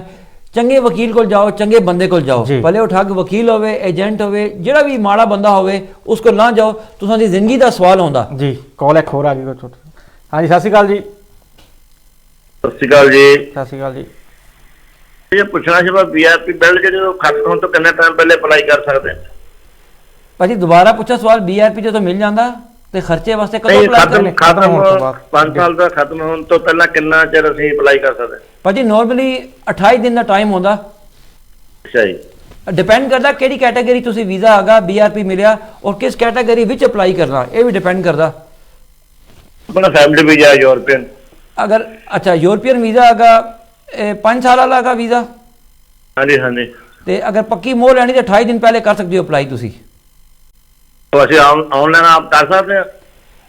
ਹਾਂਜੀ ਐਪਲੀਕੇਸ਼ਨਾਂ ਸਾਰੀਆਂ ਆਨਲਾਈਨ ਹੀ ਹੁੰਦੀਆਂ ਅੱਜ ਕੱਲ੍ਹ ਭਾਜੀ। ਓਕੇ ਜੀ, ਥੈਂਕ ਯੂ। ਅੱਜ ਕੱਲ੍ਹ ਸਾਰੀ ਐਪਲੀਕੇਸ਼ਨਾਂ ਆਨਲਾਈਨ ਹੀ ਹੁੰਦੀਆਂ। ਜੀ ਅੱਜ ਭਾਜੀ ਸਵਾਲਾਂ ਦੀ ਕਾਫੀ ਬਰਮਾਰ ਹਾਂਜੀ, ਹੈ। ਅੱਜ ਤਾਂ ਮੈਂ ਕਹਿੰਦਾ ਕਾਫੀ ਲੈ ਲਓ ਸਵਾਲ, ਆਪਣੀ ਦੀ ਗੱਲ ਅੱਜ ਆਪਣੀ ਗੱਲ ਆਪਾਂ ਹੋ ਨਹੀਂ ਸਕੀ। ਚਲੋ ਅੱਜ ਨਹੀਂ, ਖੁਸ਼ੀ ਕੋਈ ਦੀ ਗੱਲ, ਖੁਸ਼ੀ ਦੀ ਗੱਲ ਇਹ ਇਹ ਆ ਆ ਕਿ ਫਾਇਦਾ ਹੋ ਰਿਹਾ, ਲੋਕਾਂ ਨੂੰ ਫਾਇਦਾ ਹੋ ਰਿਹਾ। ਬੈਠੇ ਔਰ ਆ। ਜਿਹੜੇ ਬੜੇ ਲੋਕੀ ਜਿਹੜੇ ਬਿਮਾਰ ਸਨ, ਬੁੱਢੇ ਸਨ, ਜਿਨ੍ਹਾਂ ਨੂੰ ਦਮੇ ਦੀ ਬਿਮਾਰੀ ਸੀ ਜੀ। ਜਾਂ ਜਿਹੜੇ ਬਿਮਾਰੀ ਦੇ ਕਾਰਨ ਜਿਨ੍ਹਾਂ ਕੋਲ ਪੈਸੇ ਨਹੀਂ ਸਨ, ਉਹਨਾਂ ਲੋਕਾਂ ਦੇ ਵੀ ਕੰਨਾਂ 'ਚ ਸਾਡੀ ਗੱਲ ਗਈ। ਗਈ। ਉਹਨਾਂ ਨੂੰ ਵੀ ਥੋੜੀ ਜਾਗ ਆਈ ਕਿ ਬਈ ਅਗਰ ਸਾਡੇ ਕੋਲ ਪੈਸੇ ਨਹੀਂ ਹੈ ਤੇ ਅਸੀਂ ਘਰ ਬਹਿ ਕੇ ਨਹੀਂ ਰਹਿਣਾ, ਅਸੀਂ ਹਕੂਮਤ ਕੋਲੋਂ ਜਾਂ DWF ਕੋਲੋਂ ਜੀ। ਜਾਂ ਬੈਨੀਫਿਟ ਵਾਲਿਆਂ ਕੋਲੋਂ ਜੀ। ਆਪਣਾ ਹੱਕ ਮੰਗ ਸਕਦੇ ਹਾਂ। ਜੀ। ਠੀਕ ਹੈ। ਤੇ ਮਨ ਅੱਜ ਯਕੀਨ ਕਰੋ ਪ੍ਰੋਗਰਾਮ ਆਪਾਂ ਬਾਲੇ ਕੀਤੇ, ਲੇਕਿਨ ਅੱਜ ਖੁਸ਼ੀ ਬਹੁਤ ਹੋਈ ਮਨ ਨੂੰ ਜੀ। ਕਿ ਉਹ ਲੋਕੀ ਜਿਹੜੇ ਘਰ ਸੁੱਤੇ ਪਏ ਸਨ। ਬਿਲਕੁਲ। ਠੀਕ ਹੈ। ਕਿਉਂਕਿ ਨੌਜਵਾਨ ਸਟੂਡੈਂਟ ਜਾਂ ਇਹ ਅੱਗੇ ਪਿੱਛੋਂ ਇਨਫੋਰਮੇਸ਼ਨਾਂ ਲੈ ਸਕਦੇ ਨੇ ਟਿਕਟੌਕ ਤੋਂ, ਬਿਲਕੁਲ, ਸੋਸ਼ਲ ਬਿਲਕੁਲ। ਮੀਡੀਆ ਤੋਂ। ਬਜ਼ੁਰਗਾਂ ਨੂੰ ਤਾਂ ਫਿਰ ਉਹ TV ਤੋਂ ਜਿਹੜੀ ਬਜ਼ੁਰਗਾਂ ਚੀਜ਼ ਦਾ ਆਪਾਂ- ਇੱਕ ਹੀ ਜ਼ਰੀਆ ਹੈਗਾ, TV ਚੈਨਲ ਹੀ ਹੈਗਾ। ਔਰ ਅੱਜ ਇਹ PBC ਨੂੰ ਅਸੀਂ ਸਲੂਟ ਪੇਸ਼ ਕਰਦੇ ਹਾਂ, ਬਿਲਕੁਲ। ਖਰਾਜੇ ਤਹਿਸੀਨ ਦੇ ਹਾਂ ਜੀ। ਕਿ ਸਾਡੀ ਮਿਹਨਤ ਰੰਗ ਲਾ ਰਹੀ ਹੈ। ਜੀ। ਔਰ ਸਾਨੂੰ ਜਜ਼ਬਾ ਵੀ ਹੋ ਰਿਹਾ ਕਿ ਯਾਰ ਆਪਾਂ ਨੇ ਹੋਰ ਮਜ਼ੀਦ ਇਹਨਾਂ ਬਜ਼ੁਰਗਾਂ ਤੱਕ ਆਵਾਜ਼ ਪਹੁੰਚਾਉਣੀ ਹੈ। ਜੀ ਬਿਲਕੁਲ।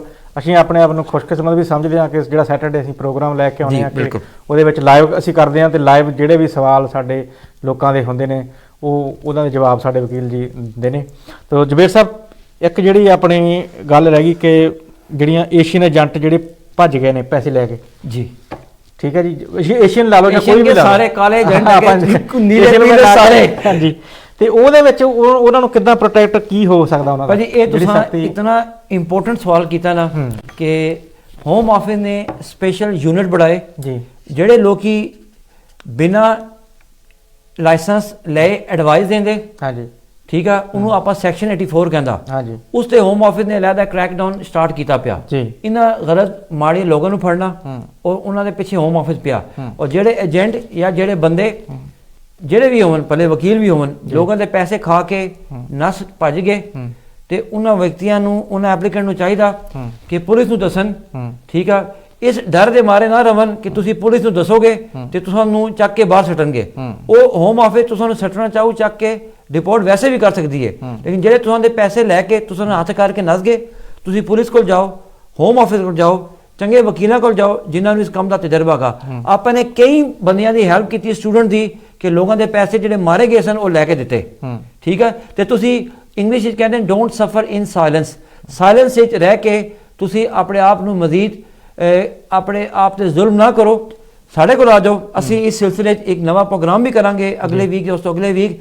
ਜਿਨ੍ਹਾਂ ਦੇ ਪੈਸੇ ਮਾਰੇ ਗਏ ਅਸੀਂ ਉਹਨਾਂ ਦੇ ਪੈਸੇ ਲੈ ਕੇ ਵੀ ਦੇ ਸਕਦੇ ਹਾਂ ਜੀ ਬਿਲਕੁਲ। ਔਰ ਹੋਮ ਆਫਿਸ ਨੂੰ ਉਹਨਾਂ ਦੀ ਦੱਸ ਵੀ ਸਕਦੇ ਹਾਂ ਮਜਬੂਰੀ ਕਿ ਇਹਨਾਂ ਨਾਲ ਕਿਸ ਤਰ੍ਹਾਂ ਧੱਕਾ ਜਾਂ ਹੱਥ ਹੋਇਆ। ਹਾਂਜੀ।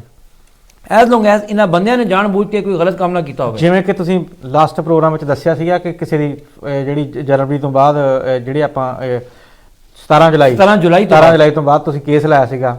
ਹਾਂਜੀ, ਉਹ ਵੀ ਕਿਸੇ ਦਾ ਅਪਰੂਵ ਹੋ ਗਿਆ ਸੀ। ਬਿਲਕੁਲ ਭਾਜੀ, ਉਹ ਆਪਾਂ ਨੇ ਬੜੇ ਤਰੀਕੇ ਨਾਲ ਹੋਮ ਆਫਿਸ ਨੂੰ ਐਕਸਪਲੇਨ ਕੀਤਾ ਔਰ ਰੱਬ ਦੀ ਮਿਹਰ ਹੋਈ ਕਿ ਉਸ ਲੜਕੀ ਦਾ, ਉਸ ਵਿਅਕਤੀ ਦਾ, ਉਸ ਬੰਦੇ ਦਾ ਵੀਜ਼ਾ ਲੱਗ ਵੀ ਗਿਆ। ਹਾਂਜੀ, ਕਾਲ ਆ ਗਈ, ਆਪਾਂ ਮੜਾ ਜੀ ਜੀ। ਹਾਂਜੀ, ਸਤਿ ਸ਼੍ਰੀ ਅਕਾਲ ਜੀ। ਸਤਿ ਸ਼੍ਰੀ ਅਕਾਲ ਜੀ। ਸਤਿ ਸ਼੍ਰੀ ਅਕਾਲ ਜੀ। ਭਾਜੀ ਗੱਲ ਕਰਨੀ ਮਾੜੀ ਹਾਂਜੀ ਹਾਂਜੀ ਕਰੋ ਵੀਰ ਜੀ ਜੀ ਸਰ, ਸੁਣੋ ਆਪਣਾ ਸਵਾਲ ਕਰੋ ਤੁਸੀਂ। ਹਾਂਜੀ ਮਹਾਰਾਜ ਅਸੀਂ ਨਾ ਯੂਰਪ ਤੋਂ ਆਏ ਹੋ ਹਾਂ ਤੇ ਸਾਨੂੰ 3 ਸਾਲ ਤੋਂ ਉੱਤੇ ਹੋ ਗਏ ਇੱਥੇ ਤੇ ਹਲ ਤੋਂ ਆਏ